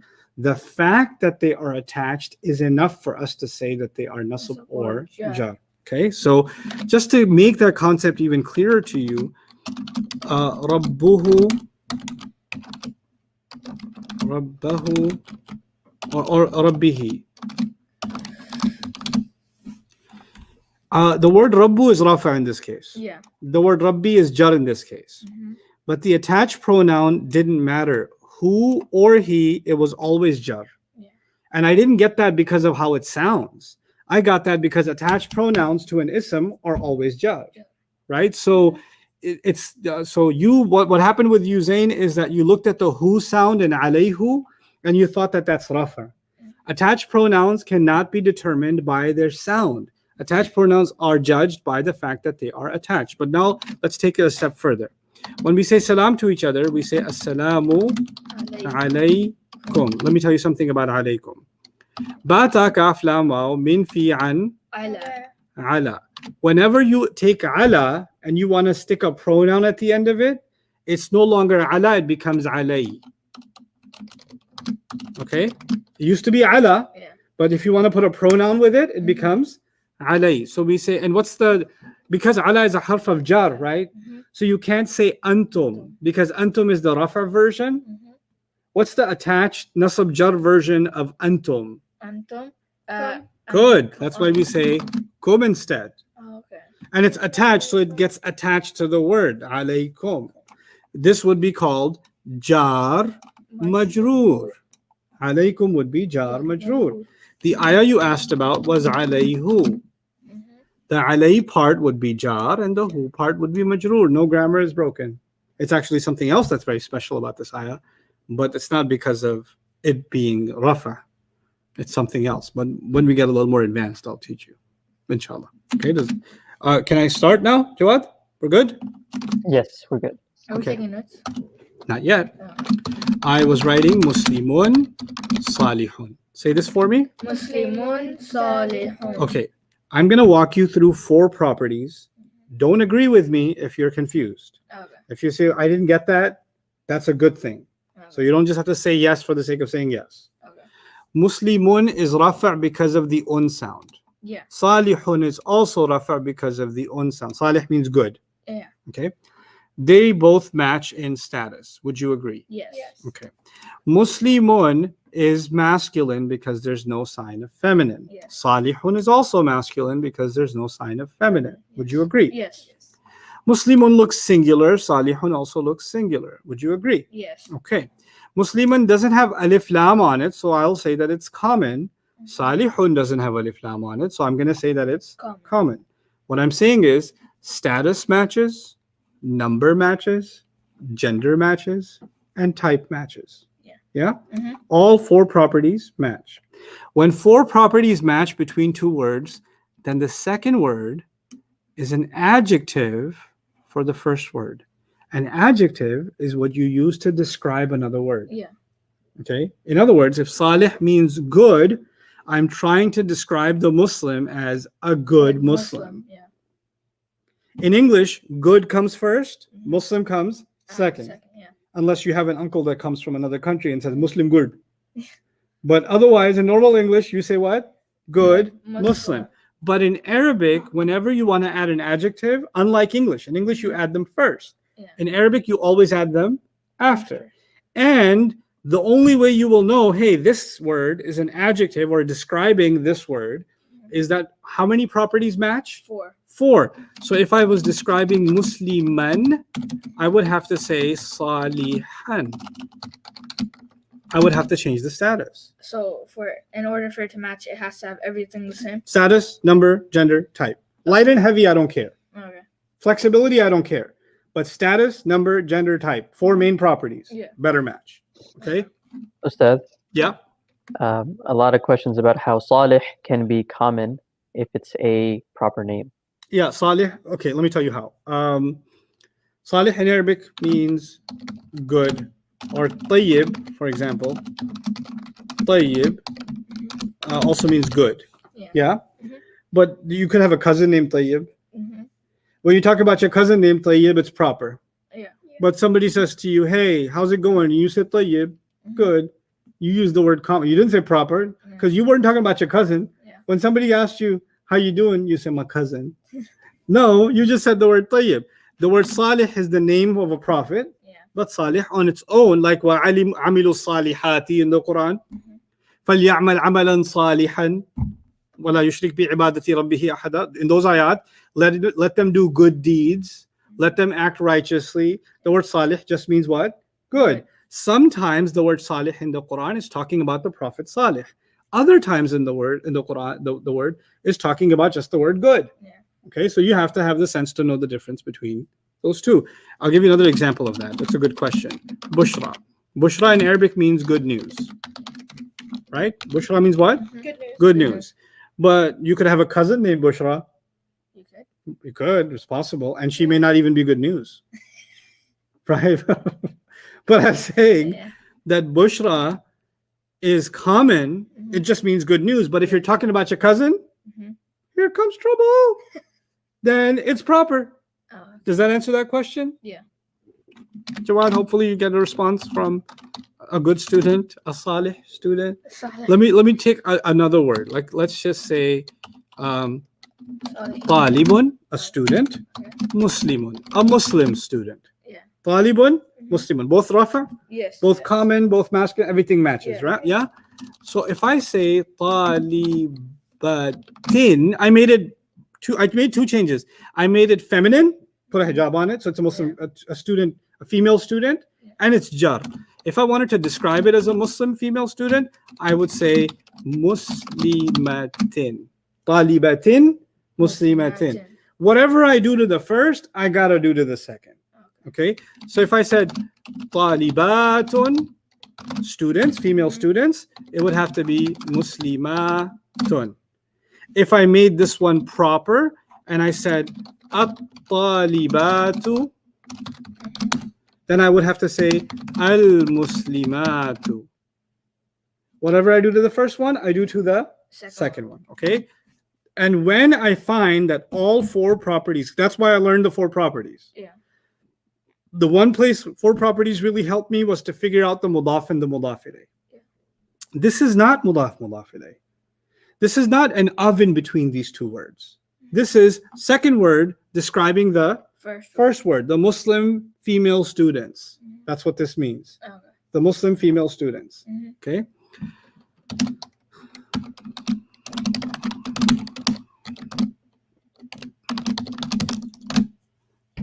Mu'min means believer or believing, Yeah. and abd means slave. What does al-abdul mu'minu mean? Muslim slave. The believing slave. Oh, The believing slave. slave. I know that because they both are proper. Mhm. Right? Yeah. Yeah. They're both singular. They're Yes. both masculine. No sign of feminine. Yeah. And they're both rafa. Mhm. They're both they match. Yeah. If one of them was off, if I said al-abdul mu'mina, it's some other Arabic, I don't know, but it's not an adjective. Okay. It can't be an adjective. Make sense? Yeah. Now, kitabun. Mm-hmm. Book. Mhm.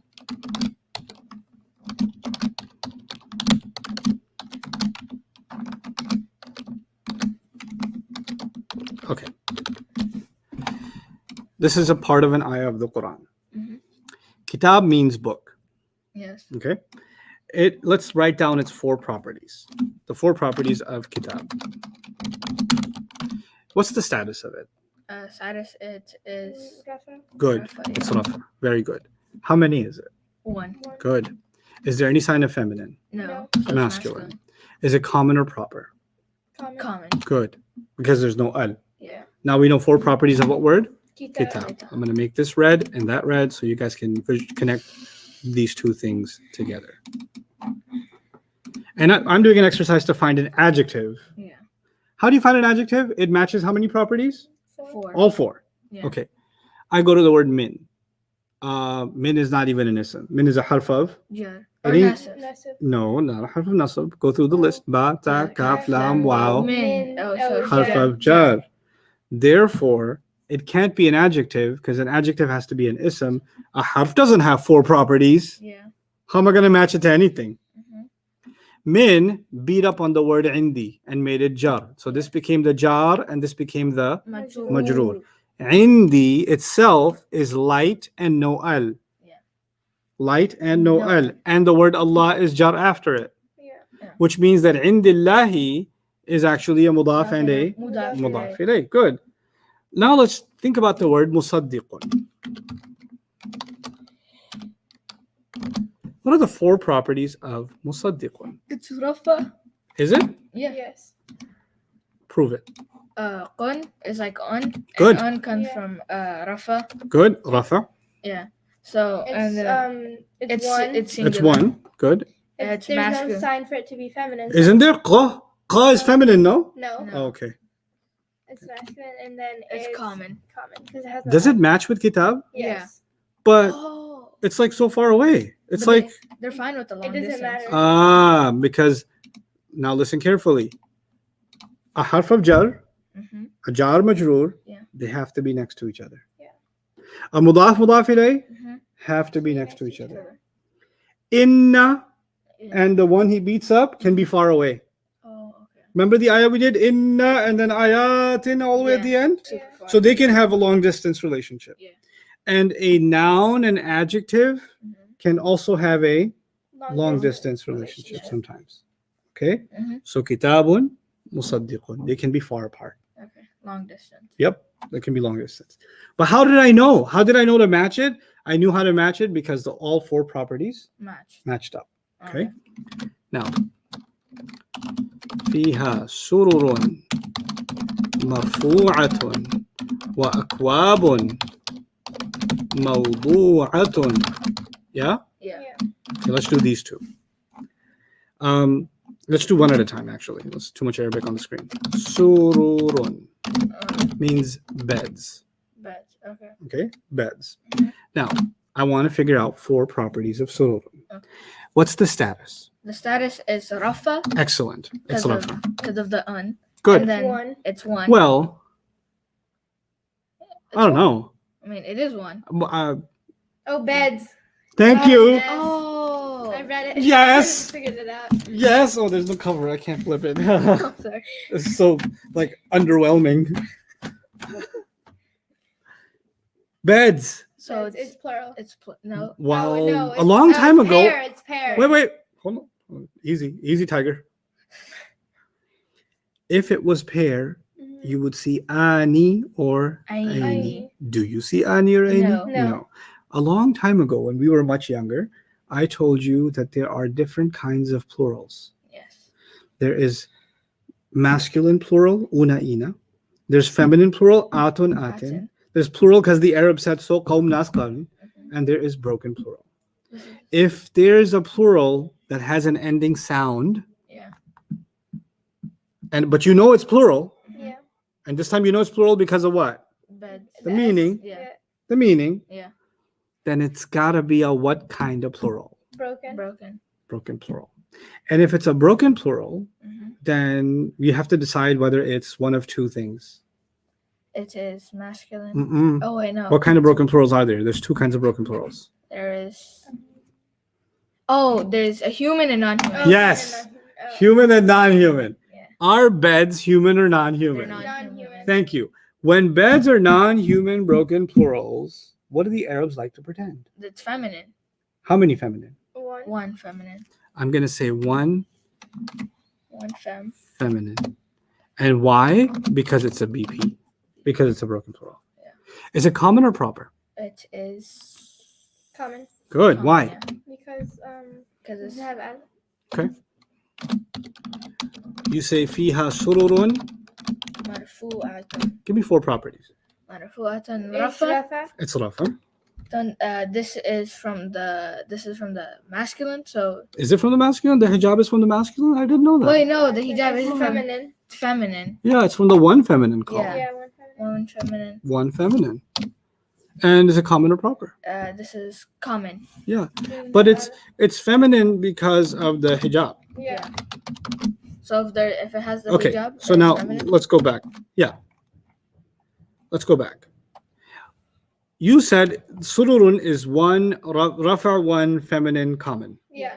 You said marfu'atun is rafa, one feminine common. Yes. The properties match. Yeah. Mhm. But this one was feminine because it's a broken plural. Yeah. This one is feminine because it's got a round ta. Yeah. Mhm. I don't care. They match. Yeah. How you get there, I don't care. Mhm. But at the end of the day, this is R1 FC, and this one is also R1 FC. And when two properties match like that, Mhm. then you know what happens? This one becomes an adjective of this one. Yeah. Marfu'atun is raised. Raised. Beds raised. Well, Raised when you beds. raised beds, the adjective is translated first. Raised beds, elevated beds. Allah is saying that in heaven, in Jannah, we're going to get pretty thick mattresses. Like mattresses. Yeah, you got to climb up on them and like bounce off and stuff. What if you're like super jumping? Like Cause like I You already, will have super jumping, I'm pretty sure. it's like I've already imagined it. Like I've already have like a bucket list for what I want in Jannah. Like I want to have Wolverine's powers. I want to have Flash's powers. I want to have like a sick tree house. A sick tree house. Yeah. Like, The I problem don't with a want tree house with Wolverine's powers is you probably end up No, but like I'll just like use it to climb. and you'll damage the wood. Yeah, But it's Jannah, so it'll regenerate. Yeah, I get it. I get it. I diamond, got you. yeah. I got you. Okay. Wolverine. It just looks like a fork. Okay, anyway. So, you know what I noticed? what did you notice? R1, if you put a can in front of it, it spells KFC.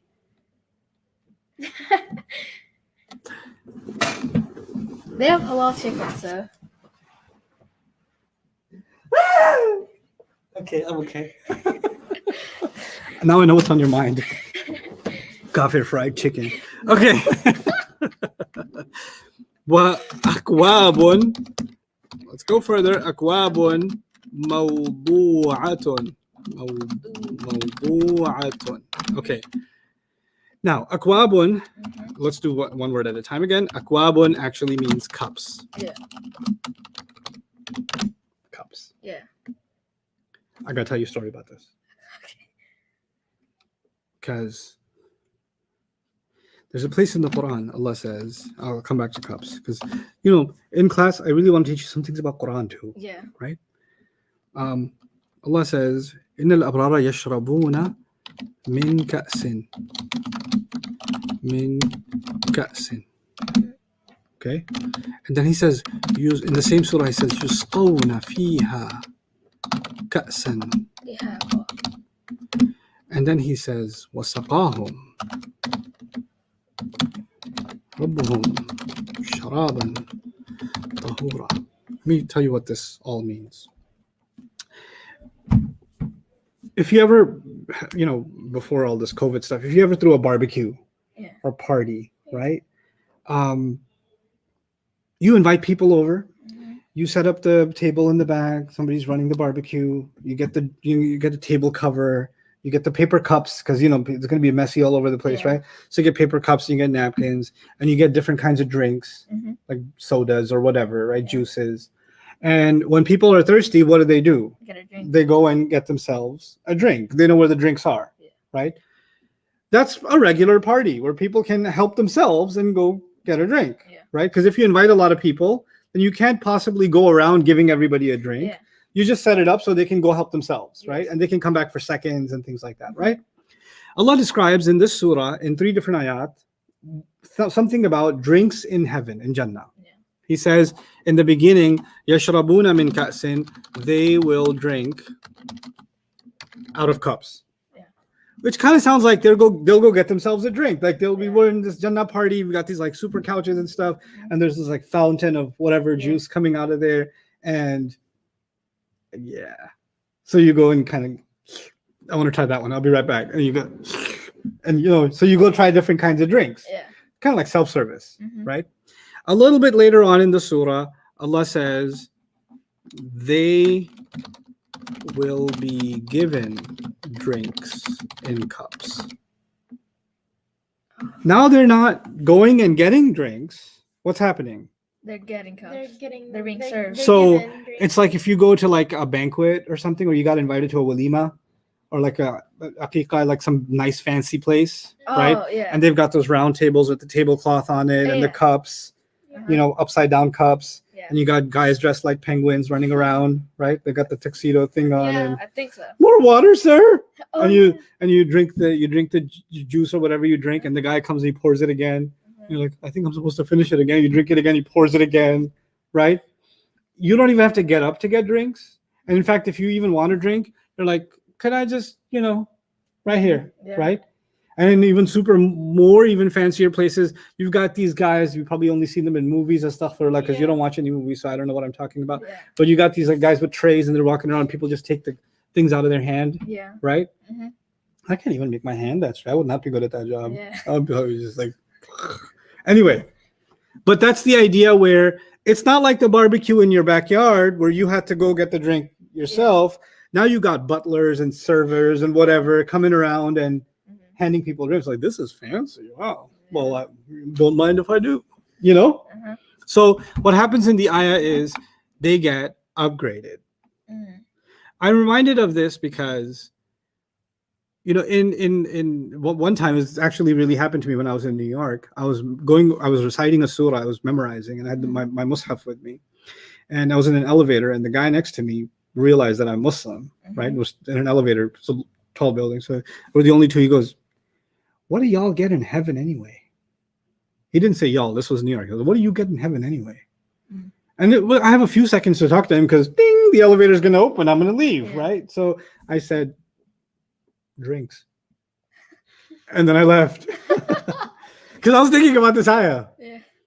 The first level is like early level of Jannah is like you see these amazing fountains and drinks, and you go and you grab whatever juice you can. You're like, this is great. Yeah. It's even halal to drink with my left hand. It's okay now. But then you get upgraded in a higher level in Jannah, and what's happening? People are Given. serving you drinks. You got like these, you know, wildanun mukhalladun, Quran describes these young servants that are running around serving drinks, right? How much better can it get? I mean, that's pretty upgraded. Yeah. Then comes the third part in the same surah, Surah Al-Insan. He says, وَسَقَاهُمْ رَبُّهُمْ شَرَابًا طَهُورًا. Their master will give them drink. Whew. Allah himself will serve drink. Allah will give drink to his believers. That's an upgrade not available in this world. Yeah. Huh? Yeah. So even something like drinks becomes incredible in Jannah because of who's giving it to you. Yeah. You know? And so now the ayah I was sharing with you was وَأَكْوَابٌ مَوْضُوعَةٌ وَأَكْوَابٌ مَوْضُوعَةٌ. And akwab is another word for big cups. Like gallon cups. Not gallon cups, like I mean the ancient times used to call them goblets and stuff like that, Yeah. right? But cups. It's a broken plural. Yeah. Now let's try to figure out the four properties of cups. Akwabun. That's the word akwabun. I'll color it black. It's Rafa. Good. You got one. It is. I'll remove the wa. Yaka. Okay, so it's Rafa. It would be, I think, it's so. It's a broken plural, remember? Yeah. Is it human or non? Non-human. So you just go with one F. Oh yeah. Yeah. One feminine. If you see a non-human broken plural, just go with Non. one F. One F. And then common or proper? Common. Yep. Now let's see if this is a match. Is mawdu'atun also Rafa? Yes. Yes. Yeah. Is it also one feminine? Yeah, Yeah. because it's got a hijab. Hijab means one feminine. It's also common. Oh. You know what happened? A broken plural. This was a broken plural. Yeah. And in the Quran's Arabic, to describe this broken plural, a singular feminine was used. A she version of a word was used. So the broken plural was treated as if it is a she. This would be the word to describe a female. But this was being used to describe this broken plural. That's what I meant when I said broken plurals can be treated like a she or must be treated like a she. So the adjective, because the whole thing about nouns and adjectives is you got to match four properties. That's our whole goal. Sometimes it's very obvious. Other times you have to sit and kind of really figure it out. Okay. So this is our study of nouns and adjectives. You're not writing this yet. I just want you to think through this. Okay. Number one.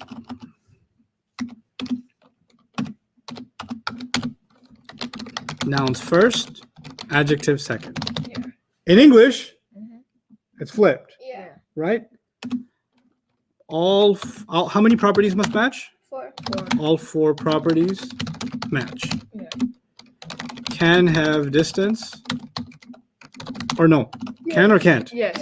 Yeah, can have distance. And finally, there can be multiple adjectives possible. In other words, I can say, think about it in English, I can say an ugly green car. How many ways did I describe the car? 2. Ugly and green, Green. Yeah. right? So you can have more than one adjective. You know what that means? You can have 10 words. All those words Keep matching. That means all of them are what? Adjective. Adjectives. This is gonna hurt your brain, but it's gonna feel really good Mm, yes. by the time we're done. Okay. Okay? Watch this. You are now ready for your first ayah of the Quran. Okay. First complete ayah of the Quran. Okay. Let me make a quick dua. Do it.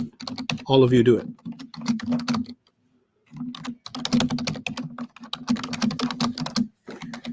The ayah is going to be Bismillah ar-Rahman ar-Rahim. Okay. Okay.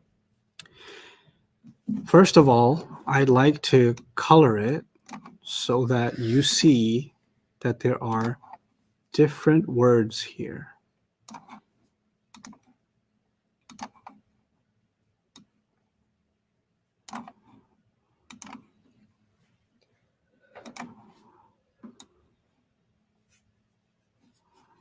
I'll color all the screen.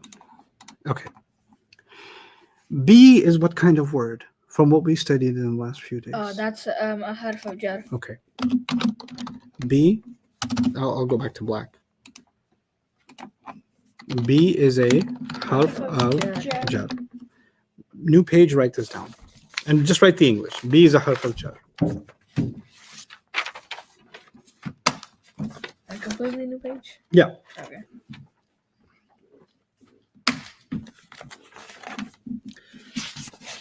If B is the jar, Mhm. what's the majroor? Bismillah. Oh, Bismillah. Bismi. The ismi. No, Ismi. The ismi part is Yeah. the alif gets not written.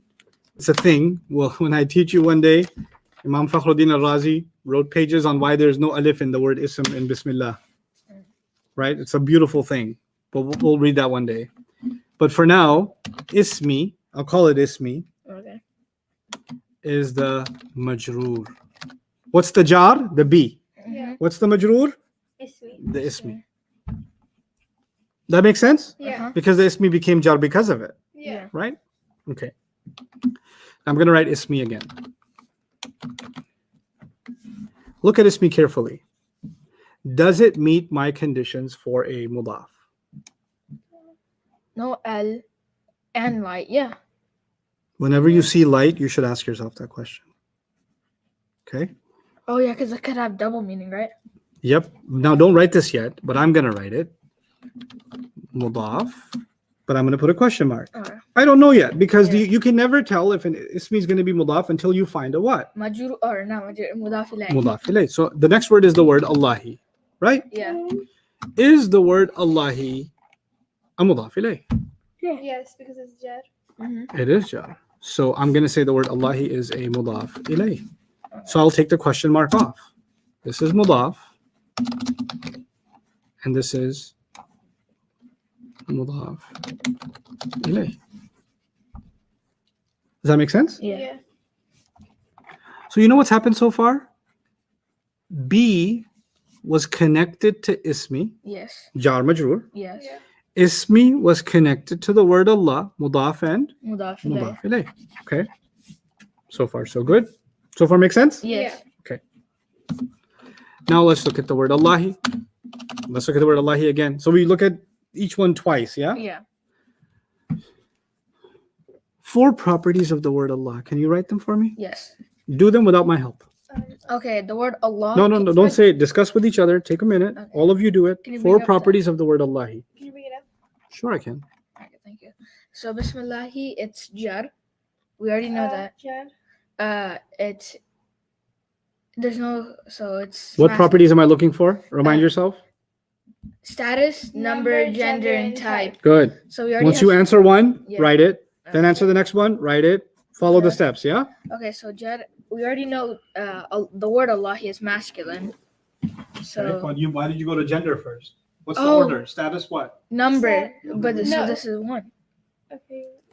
because Allah is only one. So, and then it's masculine.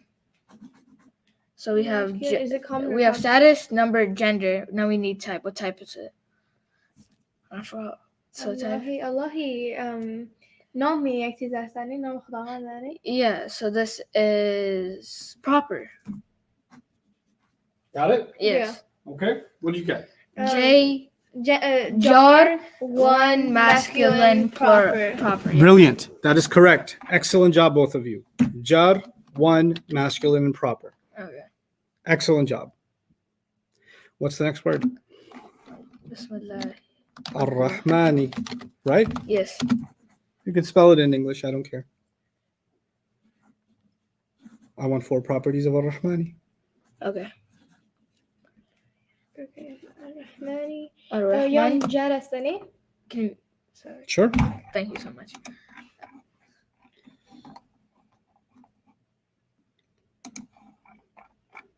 I feel like a flight attendant. Can you move up a little bit, please? I need to put my suitcase. Ar-Rahmani. Sure. Thank you so much. Ar-Rahman. Oh, can I get those hot towels? No, those are for business class. But can't the peasant class get it? No. Can you give me a cold one when somebody's done? No, I'm kidding. Okay. Ar-Rahmani is like E, so that's jar. So Okay. جالسك بخوني شيء ده بخوسك خبسي بخونيش. Ar-Rahmani. That's what I said last Thursday, but nobody listened. هيك شي دارة هيك. Al-Dara. Yes. So two more syllables. ماشي. No, okay. If it has it has Al on it. Mm-hmm. So if it has Al.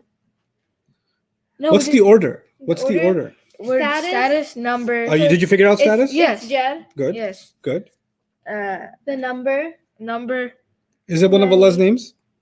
Oh yeah, it is. So what's the Ar-Rahman. number? This is one. Yeah. One masculine. Good. And if it's this is proper Why? Because of Al. because Good. of you. يدي معكم مع كلمة يدي Yeah. نفسني كذي. I would have missed it because of the Al. Al-Rahimi.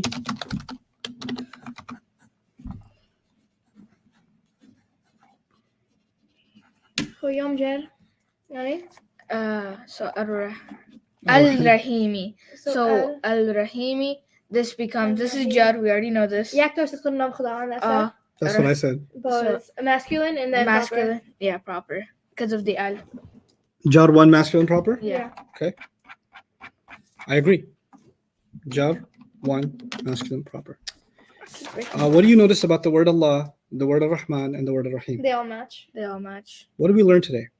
We That- learned if you find properties matching, then the first word is the noun. Noun. The And other ones the are adjectives. adjectives. Right. So you know what I'm going to do? I'm going to put in parentheses noun, Noun. Allah and is then noun. I'm going to put adjective 1 here and adjective 2 here. And I'll make it smaller so you guys can see. I didn't figure this out. You guys did. I didn't tell you. I just prompted you, Yeah. but you guys did this. Oh, okay, found it in mine. Because you can have more than one adjective, Yeah. right? Yeah. Okay. We have wait, how many? We have adjective 1, 2, and 3. No, No. we only two. The first one's going to be the noun. Yeah. Allah, he is the noun, and then So Allah is the one being described. Yeah. How is he being described? With Ar-Rahmani and Ar-Rahimi. Allah, Oh, You no. put it, yeah, it Yeah. goes right there. The last three. Yeah. Yeah. That's so good. I don't know what they're saying. She said you're welcome, and I said thank you. Oh, you're so polite to each other. Well, I used to fight with my sister. No, we fight at home too. Oh, like fight? Like wrestle. Oh. Ooh. She thinks she can take me, but I have to let her win.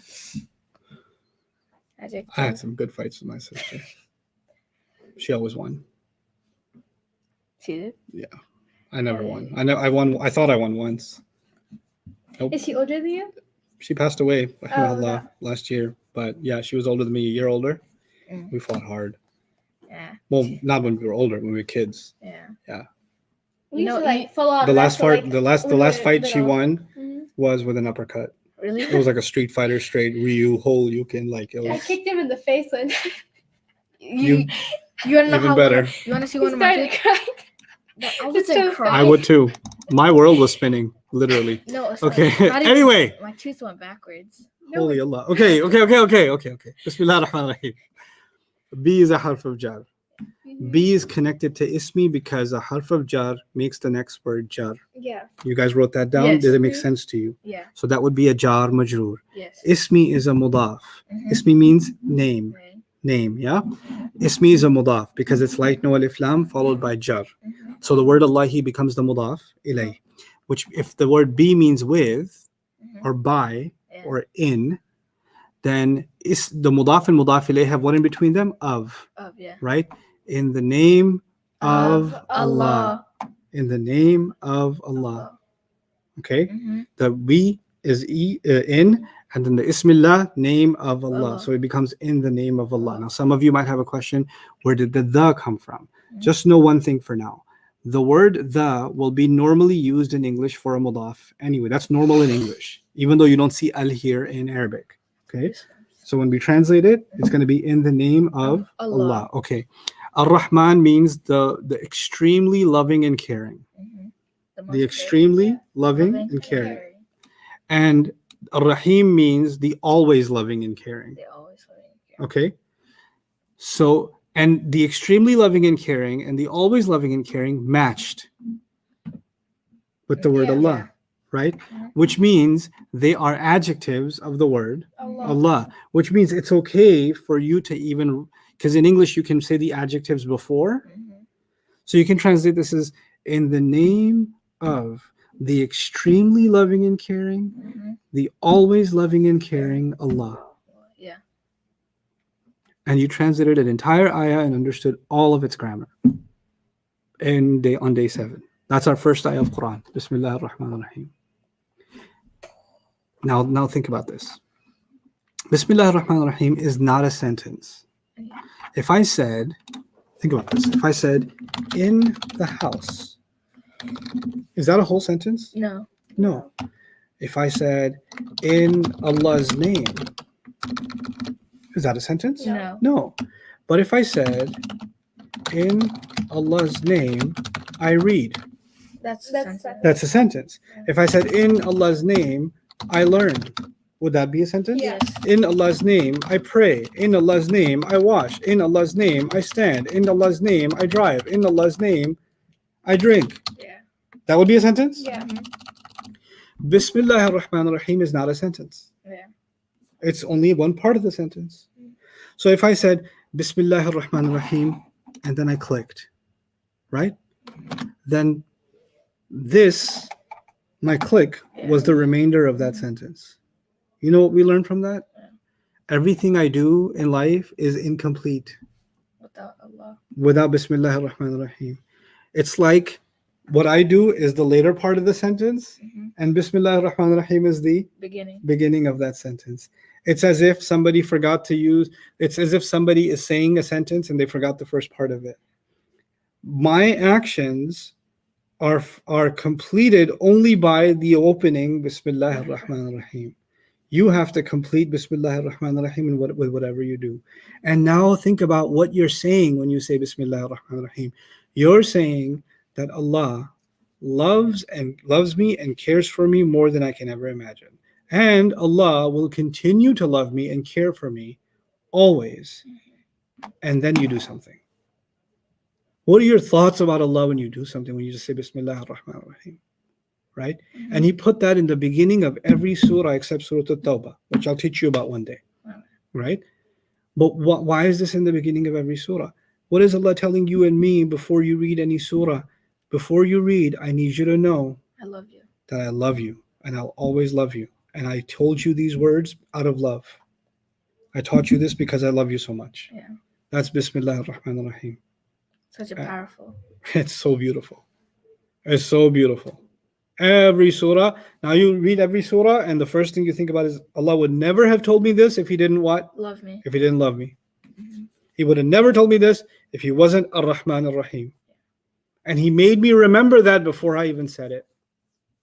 And guess what? Even before Bismillah ar-Rahman ar-Rahim, we're supposed to say, A'udhu billahi minash shaitanir rajim. You know why? Because shaitan wants you to believe that Allah doesn't love you. Shaitan wants you to believe other things about Allah. He's fine. Oh, Allah is the creator? Yeah, that's fine. Yeah, Allah is the creator. I believe that too. Allah is wise? Sure, yeah. Allah gives guidance? Sure, yeah. That's cool. Shaitan's like, congratulations. You believe Allah is one? He's the guide. He provides. That's great. But you know what He wants to take away from you? That he doesn't love you. that he doesn't love you because he feels that Allah doesn't love him. Yeah. He feels like Allah is unfair to him. Allah hates him, right? He Mhm. felt that when he refused to do sajda, Yeah. so he wants all of us to feel that. That's what he wants. So before he messes up our relationship with Allah, we first get rid of him and we say what? A'udhu billahi minash minash shaitanir shaitanir rajim. Then we remind ourselves, you're never going to get us. We're never going to think of Allah differently. And how will we always do that? By saying what? Bismillahirrahmanirrahim. And then we read the Quran. And I'm so happy that you get to do this. I remember the day I got to do this. It was 19. 1999. It was 1999. That was Yeah, before I was 21 years ago. I was in a class sitting in New York in a masjid on the 3rd floor. Wow. It was one of those backyard tables, Wow. those fold-out tables. Yeah. In a class. It was 7:45 p.m. or so. It was almost Maghrib time. And our teacher said, Bismillah ar-Rahman ar-Rahim. And he said, Ba is a harf of jar, and Ismi is the majroor, and Ismi is the mudaf, and the word Allah is the mudaf ilayh, and the word Allah. And he actually had me come up on the board, because we had a board back then, right? This is the ancient times of, because I came on my donkey to the masjid, and then we so he made me come up on the board and say, okay, what's this? What's this? What's this? Yeah. And we broke it all down. And then we went to Maghrib prayer, right? Mhm. And I bawled in tears because this was my first ayah. Like, this is an ayah. I knew the grammar of it, even if I knew a little bit of grammar of it. Mhm. Now I didn't need a translation for this ayah. And I knew why the word Allahi has an E in it. I knew why the B has a B in it. I know why the word Ismi is light and doesn't have Al. Yeah. I knew why Ar-Rahmani and Ar-Rahimi have E and E in them. I knew why they both have Al on them. Why? How do they match? How do they connect? And that, I just learned something about Allah's words without a translation, right? This is, Allah says about the ayat of the Quran, Huwa khayrum mimma yajma'un. It is better than everything else people collect. I like action figures, right? Yeah. Astaghfirullah. Astaghfirullah al-azim. I like action figures. People like video games. People like toys. People like books. You can collect things. Mhm. No one will ever collect anything better than the ayat of the Quran in their heart. That's what he says. فَبِذَلِكَ فَلْيَفْرَحُوا وَخَيْرٌ مِمَّا يَجْمَعُونَ. They should be happy because of this. It's better than anything else they can collect. That's what Allah says himself, right? So I'm really happy for you guys that we got here, but we're not done. Mhm. We got a little bit more to do. That was our first ayah. Yeah. Bismillah ar-Rahman ar-Rahim. Now, another ayah. Ustad? Yeah. So we have Scary. 3 main questions here. Mm-hmm. The first one is a lot of confusion on why Rahmani has the Ani ending. Okay, good. Just like my name, Noman. Doesn't mean there's two noms. It's The fine. an, if Ani was a combination, it wouldn't be written like that. It would be written like with an alif. Also, if you wanted to make it a pair, it would be Ar-Rahmanani. It would be like this. So it's just part of the name. Mm. Okay, like Quran. Quran has an. You could say Al-Qurani, right? But that doesn't mean there's two Qurs. That's Quran is part of the word. Mhm. So just get used to that. And you've known this from before Arabic. You knew Ar-Rahman is Allah's name. So yeah, sometimes an can be part of a word. Just how the word is spelled. Other question? When it comes to Allahi ar-Rahmani, how do we know that's Mawsuf Sifa and not Mudaf ilayh? Oh, well, the word Allah is Allah's name, right? Yeah. Yeah. Nobody's name will ever be a mudaf. No, a person's name is never a mudaf, and Allah's name, obviously, is never a mudaf. So that can't be mudaf ilayh. The word Allah will happen in the Quran. If it happens, it'll happen as a mudaf ilayh, never a mudaf. That's never going to happen. Next question. So when it comes to Mawsuf Sifa, how do we know which one is the noun and which one is the adjective? The first word that matched, this was a chain of 3 things that matched, right? Yeah. Right? Mhm. So the first of them will be the noun. Yeah. The noun is called the mawsuf. What's it called? Most Mawsuf. And then the adjectives are all called sifa. Yeah. So the first one's mawsuf. The rest of them are sifa number 1, sifa number 2, sifa number 3. Keep going. Got it? Yeah. Make sense? Jawad, we're good? Wow, Splinter Deadshot's got like the Punisher icon, and I think he's referring to Splinter Cell and Deadshot. Wow, it's pretty epic. Anyway, He's Can you learning explain one more time how the word Allah is mudaf ilayh?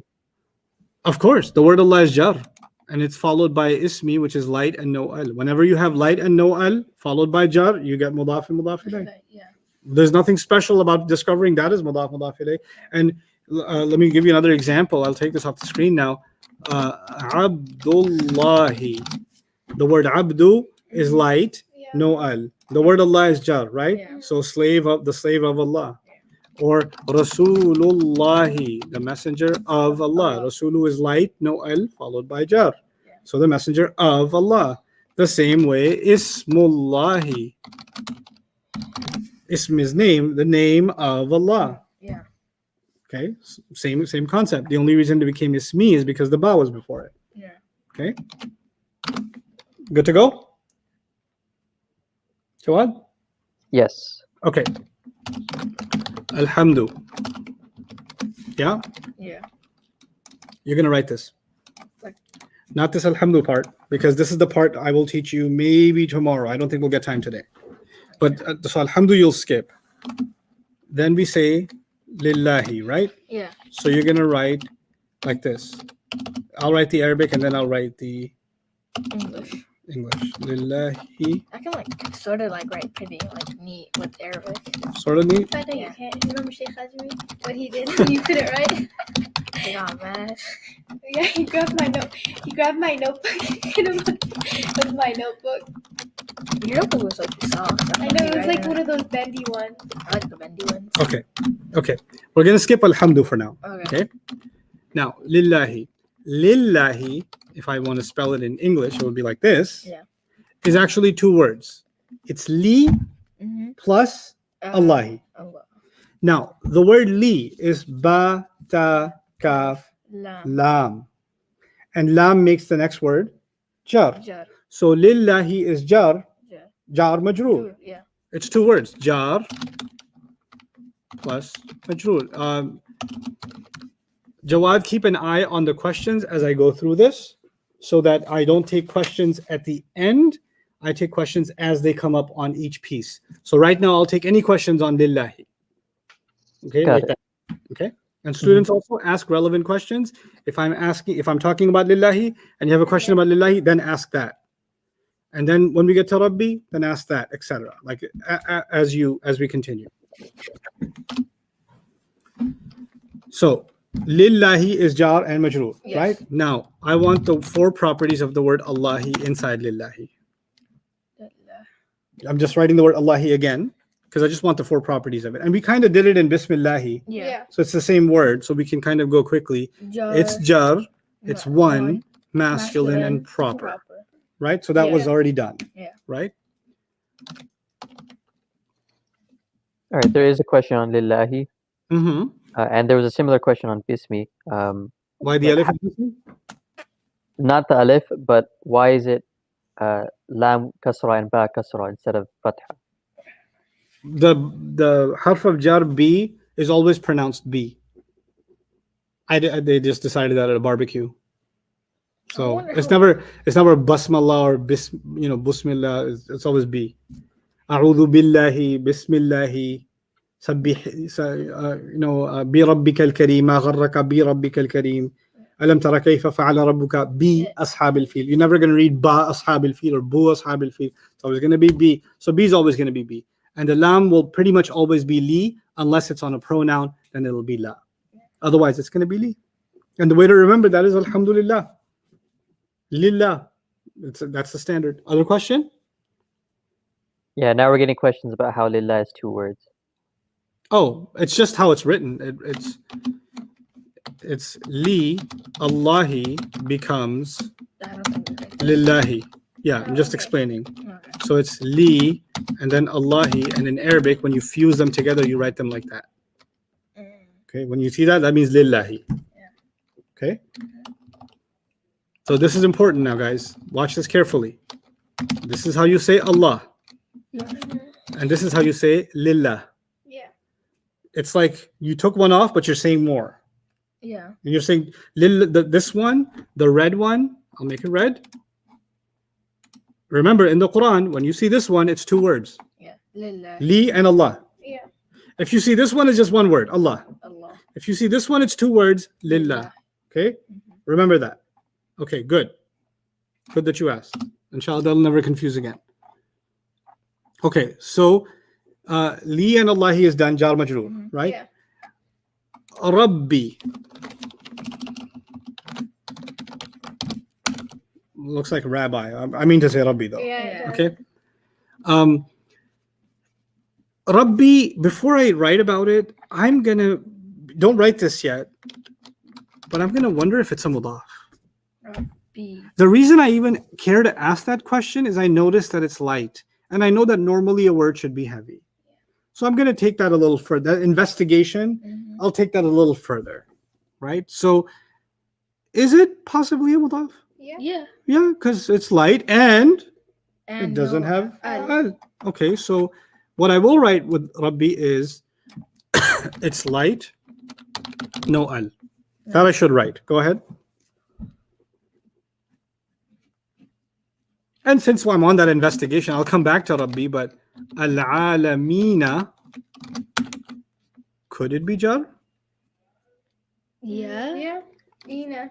It's Nasab or jar, jar, right? yeah. Yeah. But because it's next to Mudaf. mudaf candidate, Mhm. I'm gonna go with Jar. Jar. jar. Okay. Now let me remind you of something. This is an important concept. We didn't do enough of it, but now it's time to do it in detail. Okay. Okay. Have you guys agreed that Rabbil Alamina is mudaf and mudaf ilayh? Yes. Okay, so I'm gonna put this one as mudaf and this one as Mudaf ilayh. mudaf ilayh. But that's not enough. We gotta prove it. No, we already proved it. Oh, okay. We've already proven it because we already showed that Rabbi is light and no al, Yeah. and al alamina is jar, right? So we're already done with that. Yeah. We're good. Okay.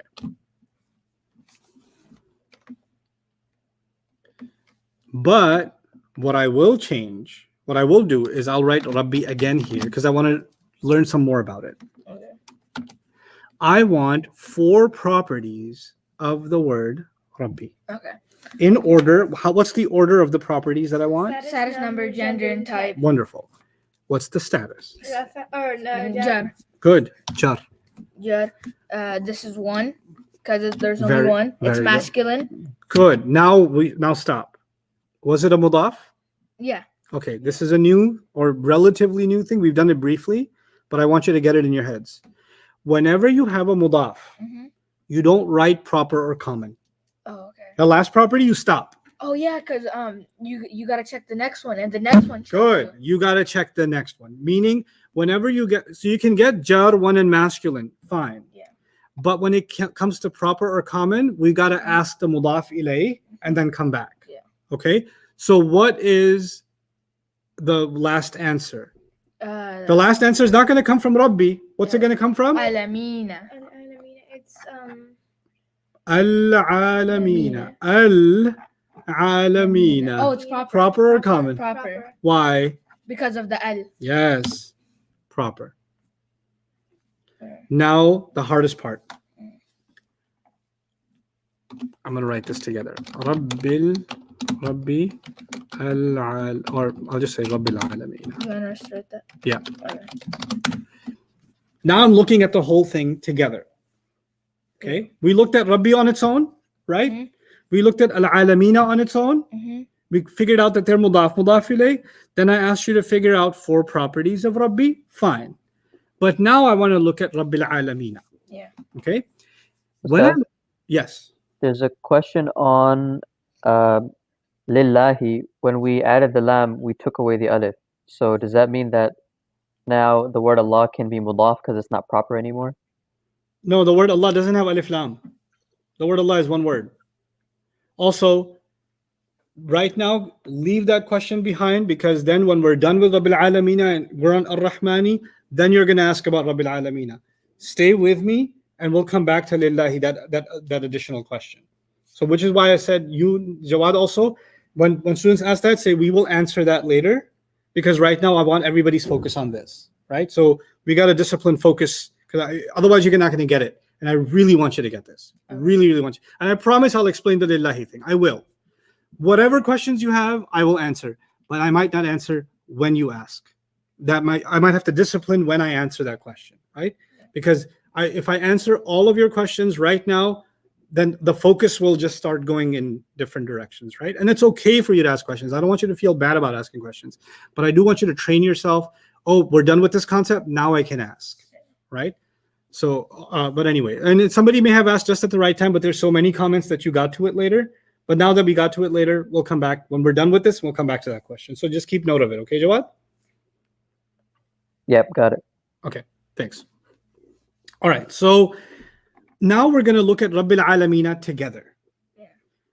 What I said to you before, I'll repeat. The mudaf has 4 properties. We already got those. Yeah.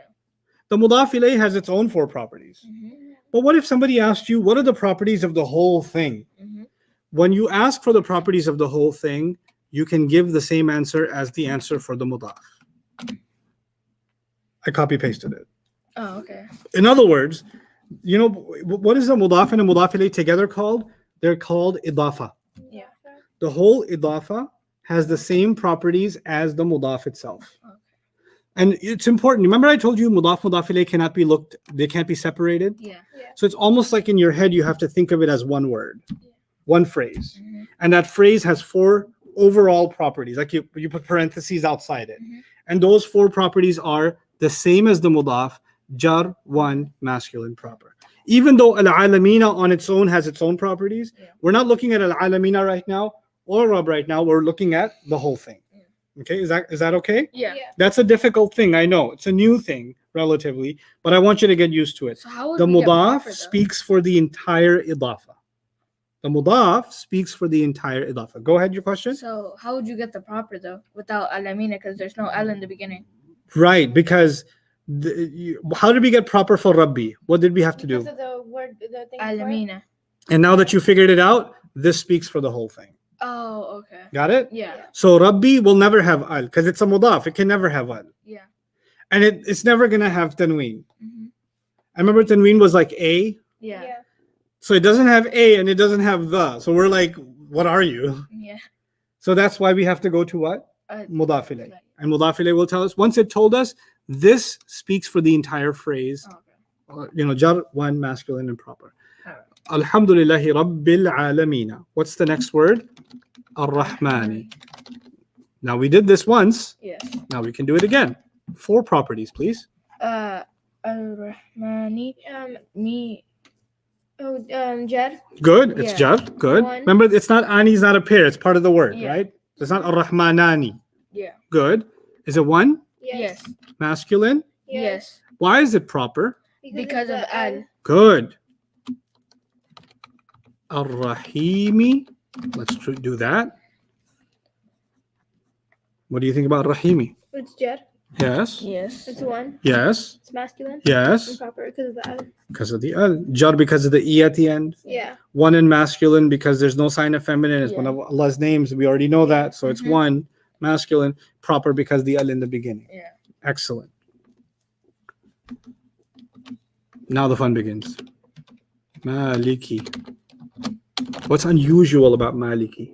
Your ear should be now trained to say something is off. Something is off. More than that. Normally, finish the sentence. Normally, a word should be. Heavy. Heavy, yeah. Heavy. So this Is it? No, No. this is light. So this is a jar. And on top of being light, It's jar. And it has no al. has no al, which means it might be a. Mudaf. Okay, so I'm not going to write this yet, but I'm going to put a question mark. Yeah. Right? So you can write Maliki, but don't write Mudaf yet. Okay. Do you know why I got Mudaf? Because Maliki is light and doesn't have al. You heard it, Yeah. right? Yeah. Mhm. Okay. How do we prove it? It has a mudaf ilayh. Yeah. Yomi, Yomi. does it have? Yeah, that's jar. It's jar. Which means that this is definitely a Mudaf Ilay. ilay. Which means I can take my question mark off. Yeah.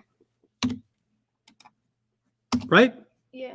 So Maliki is Mudaf and Yomi is Yomi. Mudaf ilay. Okay. But I'm starting to look at Yomi a little suspiciously Yomi. also. Yeah, because it Why am I looking at Yomi suspiciously? doesn't have I'll tell you. yeah, because it doesn't have an L either. No. And it's also light. Yeah. Light, no, al. I thought that's for what? Jar. That's Or for mudaf. that's for mudaf. And it's okay for a word to be a mudaf ilay for someone else Yeah. Yeah. and a mudaf for someone else. It's Yeah. okay. Maybe it is a mudaf. I don't know, but I can verify. How do I Mhm. verify? If the word after it. And it's adini, Adini is E, so that's jar.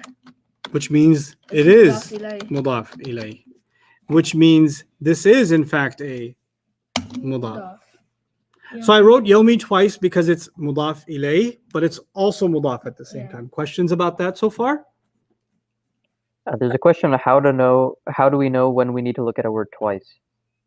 How it can have two, how do we Acting know when a weird. word will have two roles? When what did I say about normal and abnormal? Normal is heavy. Yeah. When it's light, no al. When it's light, first of all, you should start thinking, why did it become light? And that's when you have to look at it twice. And I'm writing it twice so you separate concepts. Okay? So you really think about one concept at a time. You think about Maliki and the relationship with Yomi on its own. Then you think about Yomi and its relationship with Adini on its own. That's why I'm writing it twice. I could just write, oh, it's a mudaf ilayh plus a mudaf. That will be confusing for you because then you're like, what does he mean by that? So I'm writing it twice over. So I'm saying, think of it this way. Now think of it this way too. Yeah. Right?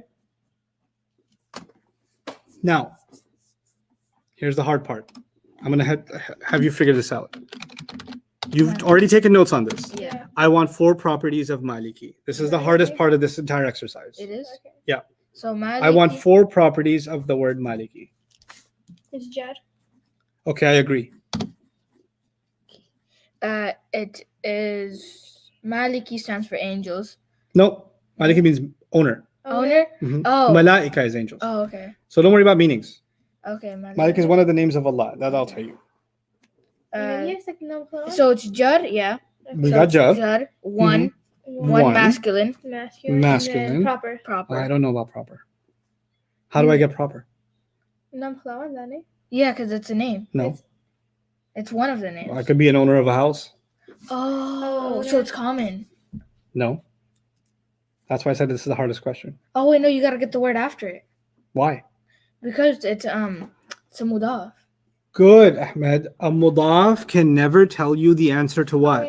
The common or proper. Yeah. That's what needs to get drilled in your head. A mudaf cannot tell you common or proper. It Proper. can tell you the other things. Mhm. Jar one and masculine, you got right. But the one thing you cannot get from a mudaf is what? The proper. Okay, or proper now- common. If I can't, I've written all of this out over here. Yeah. Maliki is the mudaf. Who's the mudaf ilayh? Yomi. So maybe Yomi can tell me. Yeah. Go ahead and ask Yomi. Find out. Yomi is jar. No, but I don't want to ask if it's jar. Yomi. Is it common or proper? Right. Yeah. Good, Mariam. I want to ask Yomi, are you common or proper? Yomi is proper Why? because Does it have al? no. No. So if it doesn't have it's common. No. Wait, no, if it doesn't have al, Is it a mudaf? yes. It's a mudaf ilayh, I know that. Yeah. But is it a mudaf also? Yes. Isn't that the same problem as Maliki? Yeah. So- Maliki can't answer that question because he's a mudaf. Yeah. When I came to Yomi, I said, can you answer that question? And Yomi said, what? No, I can't. No. I can't answer that question because I'm also a what? Mudaf. Sorry. Let me go call somebody. Oh, okay. Who's Yomi gonna call? Adini. Adini. Adini says you're right. This is a religious Yeah. question. Yeah. It's a Dini question. Adini. I can tell you if you're proper or not. Adini says what? Yeah, I'm proper Why? because I have al. Al, Yeah. which means Yomi is what? Proper. If Adini is proper, that means Yomi is Proper. proper. And if Yomi is proper, then Yeah, proper. Maliki is proper. Yeah. proper. Oh, okay. How somebody says, how do you know Maliki is proper? You never know if a mudaf is proper or common. Yeah. You have to ask the mudaf ilayh. So the word Maliki has to get the answer from Yomi. But Yomi cannot give the answer because it's also a mudaf. Mudaf. So it has to go to its own mudaf ilayh, which is ad-dini. Ad-dini has al in the beginning, Yeah. which means it's proper, which makes Yomi, the mudaf, proper, which makes Maliki its own mudaf proper. By the way, what goes in when you translate, what goes between a mudaf and a mudaf ilayh? Of Owner owner of the the day of of judgment. judgment. That's why there's ofs. the owner of the day of judgment. What are the four properties of Maliki? Jar, Jawan, masculine, Proper. proper. And the final question.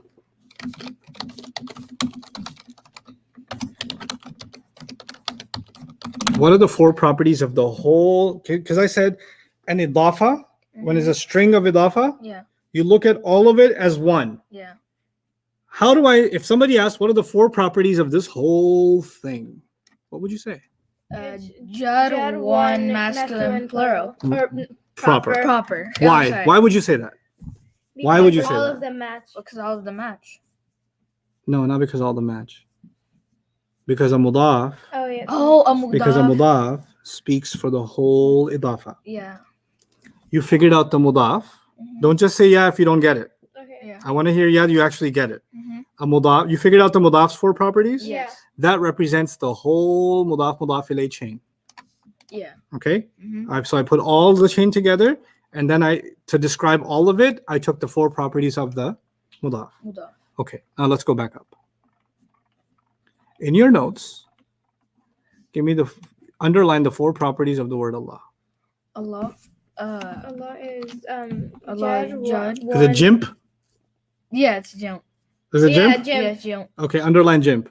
Jump. You're not saying it right. It's jump. Jim. Jump. It's like Jump. okay. That's how we say it. What about Rabbil Alamina? What are the four properties of Rabbil Alamina? The whole phrase. Jump. Jim. Underline it.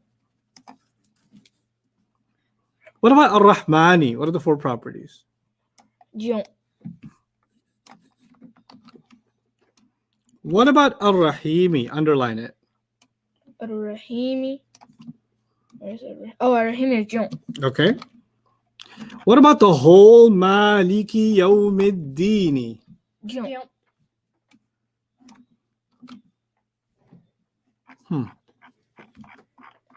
Now let me show you some Arabic. Lillahi Mm-hmm.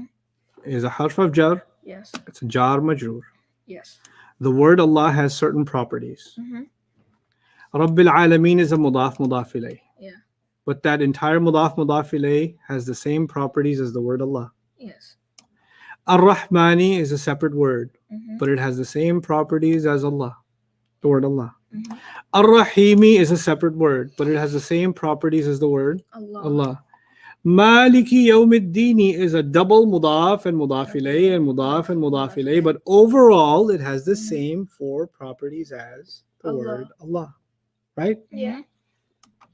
That means that the word Allah is the noun or the mawsuf. Rabbil Alameen is adjective number 1. Mm-hmm. Ar-Rahman is adjective number 2. Ar-Rahim is adjective number 3. And Maliki Yawmiddini is adjective number 4. They're all connected to each other into 3 ayat. Alhamdulillahi Rabbil Alameen Ar-Rahmanir Rahim Maliki Yawmiddini. If you said Ar-Rahmanu over here, it wouldn't be connected to the word Allah anymore Yeah. because it wouldn't match. Yeah. Then it wouldn't be an adjective. Mm-hmm. Then it If- would change the meaning. Yeah, no, it wouldn't be the same meaning as we have now. Meaning Allah is being described Mm-hmm. because an adjective is a description, right? Yeah. So Rabbil Alameen is description number 1. Yeah. Ar-Rahman is description number 2. Ar-Rahim is description number 3. Maliki Yawmiddin is description number 4. So now we have connected because of the 4 properties of the ism, because of learning mudaf and mudaf ilayh, and because of learning noun and adjective, and because of learning harf of jar, because of those few things. Now ayat are starting to come together, not just a word. Ayat are starting to mesh together. This is clearly brain explosion. I want you to sit through this and go through this again, read through that again, try to process it again. Actually try to do this as a homework assignment. I wouldn't even give you more Arabic today. I was going to finish all the ism study. I don't care. I'm not going to do it. What I want you to do is just this Lillahi Rabbil Alameen Ar-Rahman Ar-Rahim Maliki Yawmiddin. You know how you wrote it out? Yeah. Yeah. I want you to write it out, but without copying it. Oh, You I want you to write it out, figuring it out, and then come back to this, come to these notes when you get stuck Okay. and figure out where you got stuck, Mhm. and then go and try to start over and write it without looking at it again. Okay. And then show me the final version where you wrote it from top to bottom, this whole thing. Lillahi is jar majroor. The word Allah has 4 properties. How did everything connect, right? Mhm. When you get this without looking at your notes, when you can write this yourself, Mhm. you figure, then you have applied it to the Quran properly. Okay? So that's your only homework assignment, is to really understand what in the world just happened here. Okay? This is very powerful stuff. We have now you're learning something about Quran that because again, every time I teach you something about Arabic, you're learning something about the Quran, right? So what did we learn about the Quran today? What we learned about the Quran today is, and there are, Alhamdulillahi Rabbil Alameen is one ayah. Yeah. Ar-Rahman Ar-Rahim is another ayah. Yeah. Maliki Yawmiddin is another ayah. So how many ayahs? 3 ayahs. But the grammar was all connected, Yeah. Yeah. right? Mhm. What we're learning is you can have multiple ayahs, Mhm. but it's still one sentence. Yeah. It's still one sentence. In English, if it's one sentence, you don't put a full stop until the end. Mhm. But in Arabic, there are 3 different ayahs, Yeah. but it's not even 3 different sentences. It's still one sentence. How do we know that? Because everything keeps going back and connecting and connecting and connecting. So it's not a separate sentence, right? Yeah. Now, why is that important? Because that's just like in English. You cannot take parts of a sentence and separate them. Yeah. What Allah is telling us is, you cannot separate my ayat. One of the things Allah is telling us is, my ayat are supposed to be taken how? Together, like one sentence. If Allah wanted, He could have made all of this one single ayah, and it would have been one single sentence.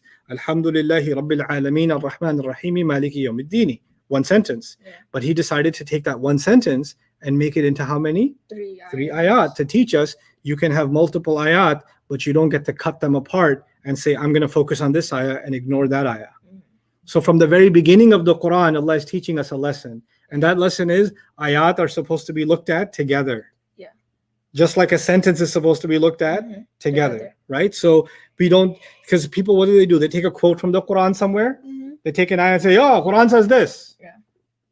Did you take it together with everything else that's saying in that surah? Mhm. Did you put it together, or did you just pluck one thing out? Yeah. Right? Mhm. If, for example, if somebody just plucked out Maliki Yawmiddin, Master of the Day of Judgment, Yeah. and they took out all the other descriptions of Allah, then we wouldn't know enough about Allah. We just know that He owns Judgment Day, but we don't know that He's loving or caring, that He's the Master, that He expects something. Yeah. He just owns Judgment Day, that's all. Mhm. It'd be a half picture, a third picture of who Allah actually is. Mhm. We wouldn't know, right? So this is, through grammar, we actually learn our approach to studying the Quran, approach to understanding how Allah speaks to us. Okay, so I'm very happy for both of you and for all of you that we have gotten this far. Just think about this. We're 7 days in now, 7 days in, and we're having this conversation. Now imagine watching this video, or take somebody who you know in your family who's not doing this, and just show them this clip for 5 minutes, 5 minutes of this video today. And they're like, what is this? This is just too advanced. What are you talking about? How long have you been doing this? In 7 days, you're having this conversation. Even if you're struggling, even the fact that you're even asking these questions is an incredible accomplishment. The fact that you're struggling even is an incredible accomplishment. I am so happy for you. It's like New Year's It is. fireworks. It is absolutely. It is without a doubt. You're starting to collect ayat of the Quran now. Yeah. You're seeing Fatiha in a different way. You're seeing every harakah in the Fatiha, every ending in the Fatiha serve a purpose. Mhm. That these were just sounds to you a week ago. And now they're meaning. Yeah. They're meaning. So this is a very, very beautiful thing that I'm super happy about for all of you. And inshallah, there's actually Jawad, do we have the PDF for the Fatiha breakdown? Is that a supplement? Because it used to be. I'm not sure, actually. I'm gonna dig it up. I think I have a supplement for it, but I still want you to come up with it on your own without looking. You took notes already. I went slow so you could take notes on it, but I really want you to guys to come up with this yourself. Struggle through it and come up with it yourself. And Yes, we're it's on the study resources is called Day 6B. Okay, 6B, yeah. 6B, the download 6B is this. But you can look at it if your notes are hideous, so it'll help you. But really, I want you to come up with it yourself, right? Now, the question was about lillahi. What was the question? It was when we're adding the lam, we're taking away the alif at the beginning. Mhm. So does that mean that the word Allah is now light, and Allahi and Rabbi can be an idafa? Okay, so the word Allah is, it's going to take me 10. Okay, it's not an Arabic class then. Arabic class is over. We're just going to talk about Allah for 10 minutes, okay? And then we'll call it a day, okay? The word Allah is the most beautiful word in the Arabic language. And the reason it's the most beautiful word in the Arabic language is because it is, just like Allah can't be compared to anyone else, the word Allah cannot be compared to anything else. You see, when you say Ya, let me start with this. When you say Ya, then you don't say Al with it. So you say Ya Rabb, Ya Rahman, Ya Khaliq. Yes? Yes. But we say Ya Allah. We say Ya Allah. Yeah. You know what that means? That's not an Al. If this was an Al, you couldn't say Ya Allah. You could say Ya Allah. Ya Ilah. It would be Ya Ilah. But actually, this is not Al Ilah. It's one word. There are grammatical debates, historical debates. Is the word Allah made up of Al Ilah? Ilah means God, right? Ilahun. Like La ilaha illallah, we say that in the kalima. Yeah. So is it Al Ilah? And then people said it enough times that it just became Allah. Is it that? Or is Allah originally a name? You can't break it up and there's no Al in the beginning. That's just the name of Allah. My position, what I'm more convinced of, is that the word Allah is actually the original name of Allah. There's no Al in it. It's the name. And one of the evidences of that is you can say what? Ya Allah. While in Arabic you cannot say Ya Al anything. You don't put Al when you say Ya, but we say Ya Allah. Okay? Now, so we know that it doesn't have Al in the beginning, right? So let's compare it to another word, just so you can see how unique it is. So Allah, and I'll take the word, let's just say Kitab, a regular Arabic word. Yeah. So I'm saying this one doesn't have Al, and this one also doesn't have Al. Now, if it doesn't have Al, it should have Un, or An, or In, right? Because normally a word should be light or heavy. Yes. It should be heavy. But so if this is not Al, you should see Allahun, Allahan, or Allahin. Because normally a word should be heavy. But the word Allah breaks the rules of Arabic. No other word gets this. It's always Allahu, Allaha, and Allahi. Always. It has to be light. And usually when a word is light and always light, then it becomes partly flexible. So it's like Yusufu, Yusufa, Yusufa. But the word Allah is always light, and yet it's still fully flexible. Allahu, Allaha, and Allahi. So just the alif always just comes with it. Yes. Now, well, let's talk about the alif. In Arabic, in tajweed, in makharij, and in tajweed, we have light letters and heavy letters. So we say kha, sa, ba, but ba. Yeah.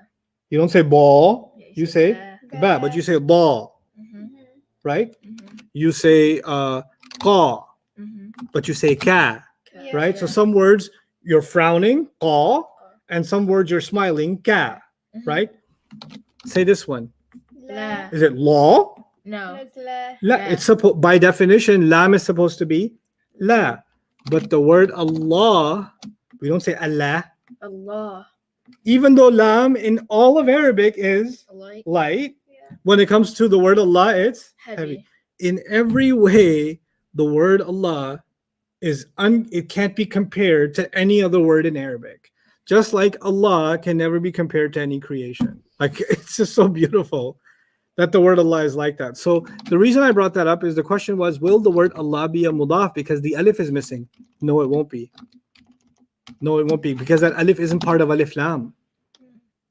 That alif is not part of alif lam. It's just omitted in writing when you put a preposition. But there are other, but only with lam. But if I say bi, I say billahi. The alif is still there. If I say fi, I say fillahi. Mhm. Okay. If I say min, I say min Allahi. Min Allahi. Okay. If I say wa, I don't say wallahi like that. I say wallahi with an alif. So the only time the alif even goes away is with lam lillahi. And that's just a writing standard. Just because there's too many lams now, so it would be redundant to write it like that. So it just became fused together. Lillahi, that's it. That would be Okay. Fusa Arabic. Hmm? Would that be like Fusa? The way they write This it is now? this is Lughat al-Arab. But the Arabs didn't write back then like this. Their writing was very different. But one day I'll show you what they used to write like, inshallah. You know how to write like that? No, I know how to read like that a little bit, Oh. but write like that, no. There's some artifacts in museums and stuff Yeah. like that that they have on the subject. Other questions before we wrap up? You have to press no. When we're looking at idafa strings, Mm-hmm. how do we determine the properties of the whole string? Just the mudaf. Once you figured out the mudaf, you can speak for the whole thing. So on Maliki Yawmiddin, where we have two mudafs, what do we do? Okay, so in Maliki Yawmiddin, in Maliki Yawmi ad-Dini, what the way to think about it is the word that's in the driver's seat is Maliki. Once you figured out the four properties of Maliki, it speaks for the entire idafa. This guy is a second mudaf, but it's in the middle. It's already playing a mudaf ilayh role. That's not our primary. Maliki is our primary. Okay? So I'll give you a long string idafa, another one. Dhikru rahmati rabbika. This is in Quran, okay? So dhikru is light, no alif lam. That would be a mudaf. Rahmati is jar. That would be a mudaf ilayh. But rahmati is also light, no alif lam, making it also a mudaf. Rabbi is jar, making it a mudaf ilayh. Rabbi is light, no alif lam, which makes it a mudaf also. Mudaf, because it's light, no alif lam. An attached pronoun could be jar, therefore is jar. So that would be the mudaf ilayh. So dhikru mudaf, rahmati mudaf ilayh. Rahmati mudaf, Rabbi mudaf ilayh. Rabbi mudaf, ka mudaf ilayh. And somebody says, give me the four properties of this whole thing. All I got to do is figure out the four properties of dhikru, which would actually be rafa because of the u. Yeah. One, because there's dhikr Masculine. is singular. Dhikr has no sign of feminine, so it's masculine. But I cannot answer the proper common question because mudaf can never answer that question. So I'm going to go find the answer for proper or common from Rahmati. Rahmati says, man, dude, I got the same problem. It's a bad economy. I'm a mudaf myself. Go ask the Rabb. Rabb is the word Rabb is also mudaf. Doesn't have that answer. So the Rabb has to go to what word? The word Rabb has to go to the word ka. Ka is a pronoun. All pronouns are proper. All pronouns are proper. Because this is proper, Rabbi is proper. Because Rabbi is proper, Rahmati is proper. Because Rahmati is proper, Dhikru is proper. And this, since you figured this out, this Rafa' one singular, Rafa' one masculine proper speaks for the entire thing. Even though there's a feminine in between. Even though there's jars in between. This Rafa' one MP speaks for the entire thing. If you put parentheses around it, this is what it's represented by. I've never imagined it like this. I'm like Tony Stark right now. Like when he found that new element in the movie, I feel like him like right now. Like, That's a good time to end the class. I think it's a pretty good reference. Okay. Other questions? Let people like, yes, slightly overwhelming. Slightly. I went fast on this one, but good thing it's recorded, right? yeah. So go back and listen to the last 2 minutes. Process. I've never like imagined like Quran like with Rafa, Nasab, Jad, like pronouns. Oh, okay. I'll end with this. One student wrote, Ustad, I used to be able to read Quran normally, but after your class, I can't stop thinking about Rafa, Nasab, Jar, Mudaf, Mudaf ilayh when I hear the Quran. What should I do? My prayers are getting messed up. And I wrote back, great. I'm so happy because this messed up phase is what's going to lead to eventually Allah just talking to you. when you're praying. Then you think I think about Rafa Samjar when I'm praying? I don't, but I used to. I used to be like, Mulaf, Mawsuf, Sifa number 1, Sifa number 2, Jar Majroor. Oh, distant adjective. Allahu Akbar. That used to be me. And then slowly that became second nature. Then slowly the vocabulary started kicking in. Slowly just became Allah talking. That's just Allah speaking. And then sometimes I'm listening to the Imam recite and I hear something in Nasab. And I'm like, Ya Allah, you said that in Nasab? Why did you say that in Nasab? And I finish the prayer. And then I go start reading tafsirs about why was that word Nasab? Why did you do that? Why did you do this Rafa? Hey, why was that proper? It's common in this other ayah. Then you just start paying attention to what Allah is saying. Paying attention in a different way. At a different level. Like you're focused on every word.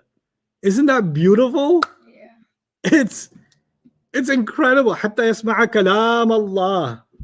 Until he hears the word, the speech of Allah. That's what we're trying to get at. And alhamdulillah, we're making remarkable progress. Even though we're behind on I knew teaching online and teaching just you guys is going to be a different pace. So this is a shot in the dark. The material I finish in 10 days, I'm not going to finish in these 10 days, but I'm completely happy about that. And I'm making those adjustments accordingly. So I know exactly where I'm going to finish, inshallah ta'ala, in 3 days from now. So, and it'll be a good place. There's still stuff you won't know, but that's okay. We've got a longer journey to go, right? But you'll know quite a bit. Aren't you seeing quite a bit already? Yeah. Right? And by the next 2 days, your world's just going to, oh my God, I'm so excited for you. What's going to happen the next couple of days? You don't even know what's coming. This is just the battle. Oof. Oof. Alhamdulillah. Very, very happy. It's a really rewarding thing for me, and I hope it is for all of you too. And thank you for sending me those messages. I really enjoyed watching them. Really proud of all of you. The work you're putting in, the dedication, how enthused you are, how your kids have energy. Keep that up. Allah put blessing in your life and make the nur of this study of Quran show up in all the other parts of your life. Every other part of your life should get lit up because you're giving Allah this time with this book. Barakallahu li wa lakum. Assalamu alaikum wa rahmatullahi wa barakatuh.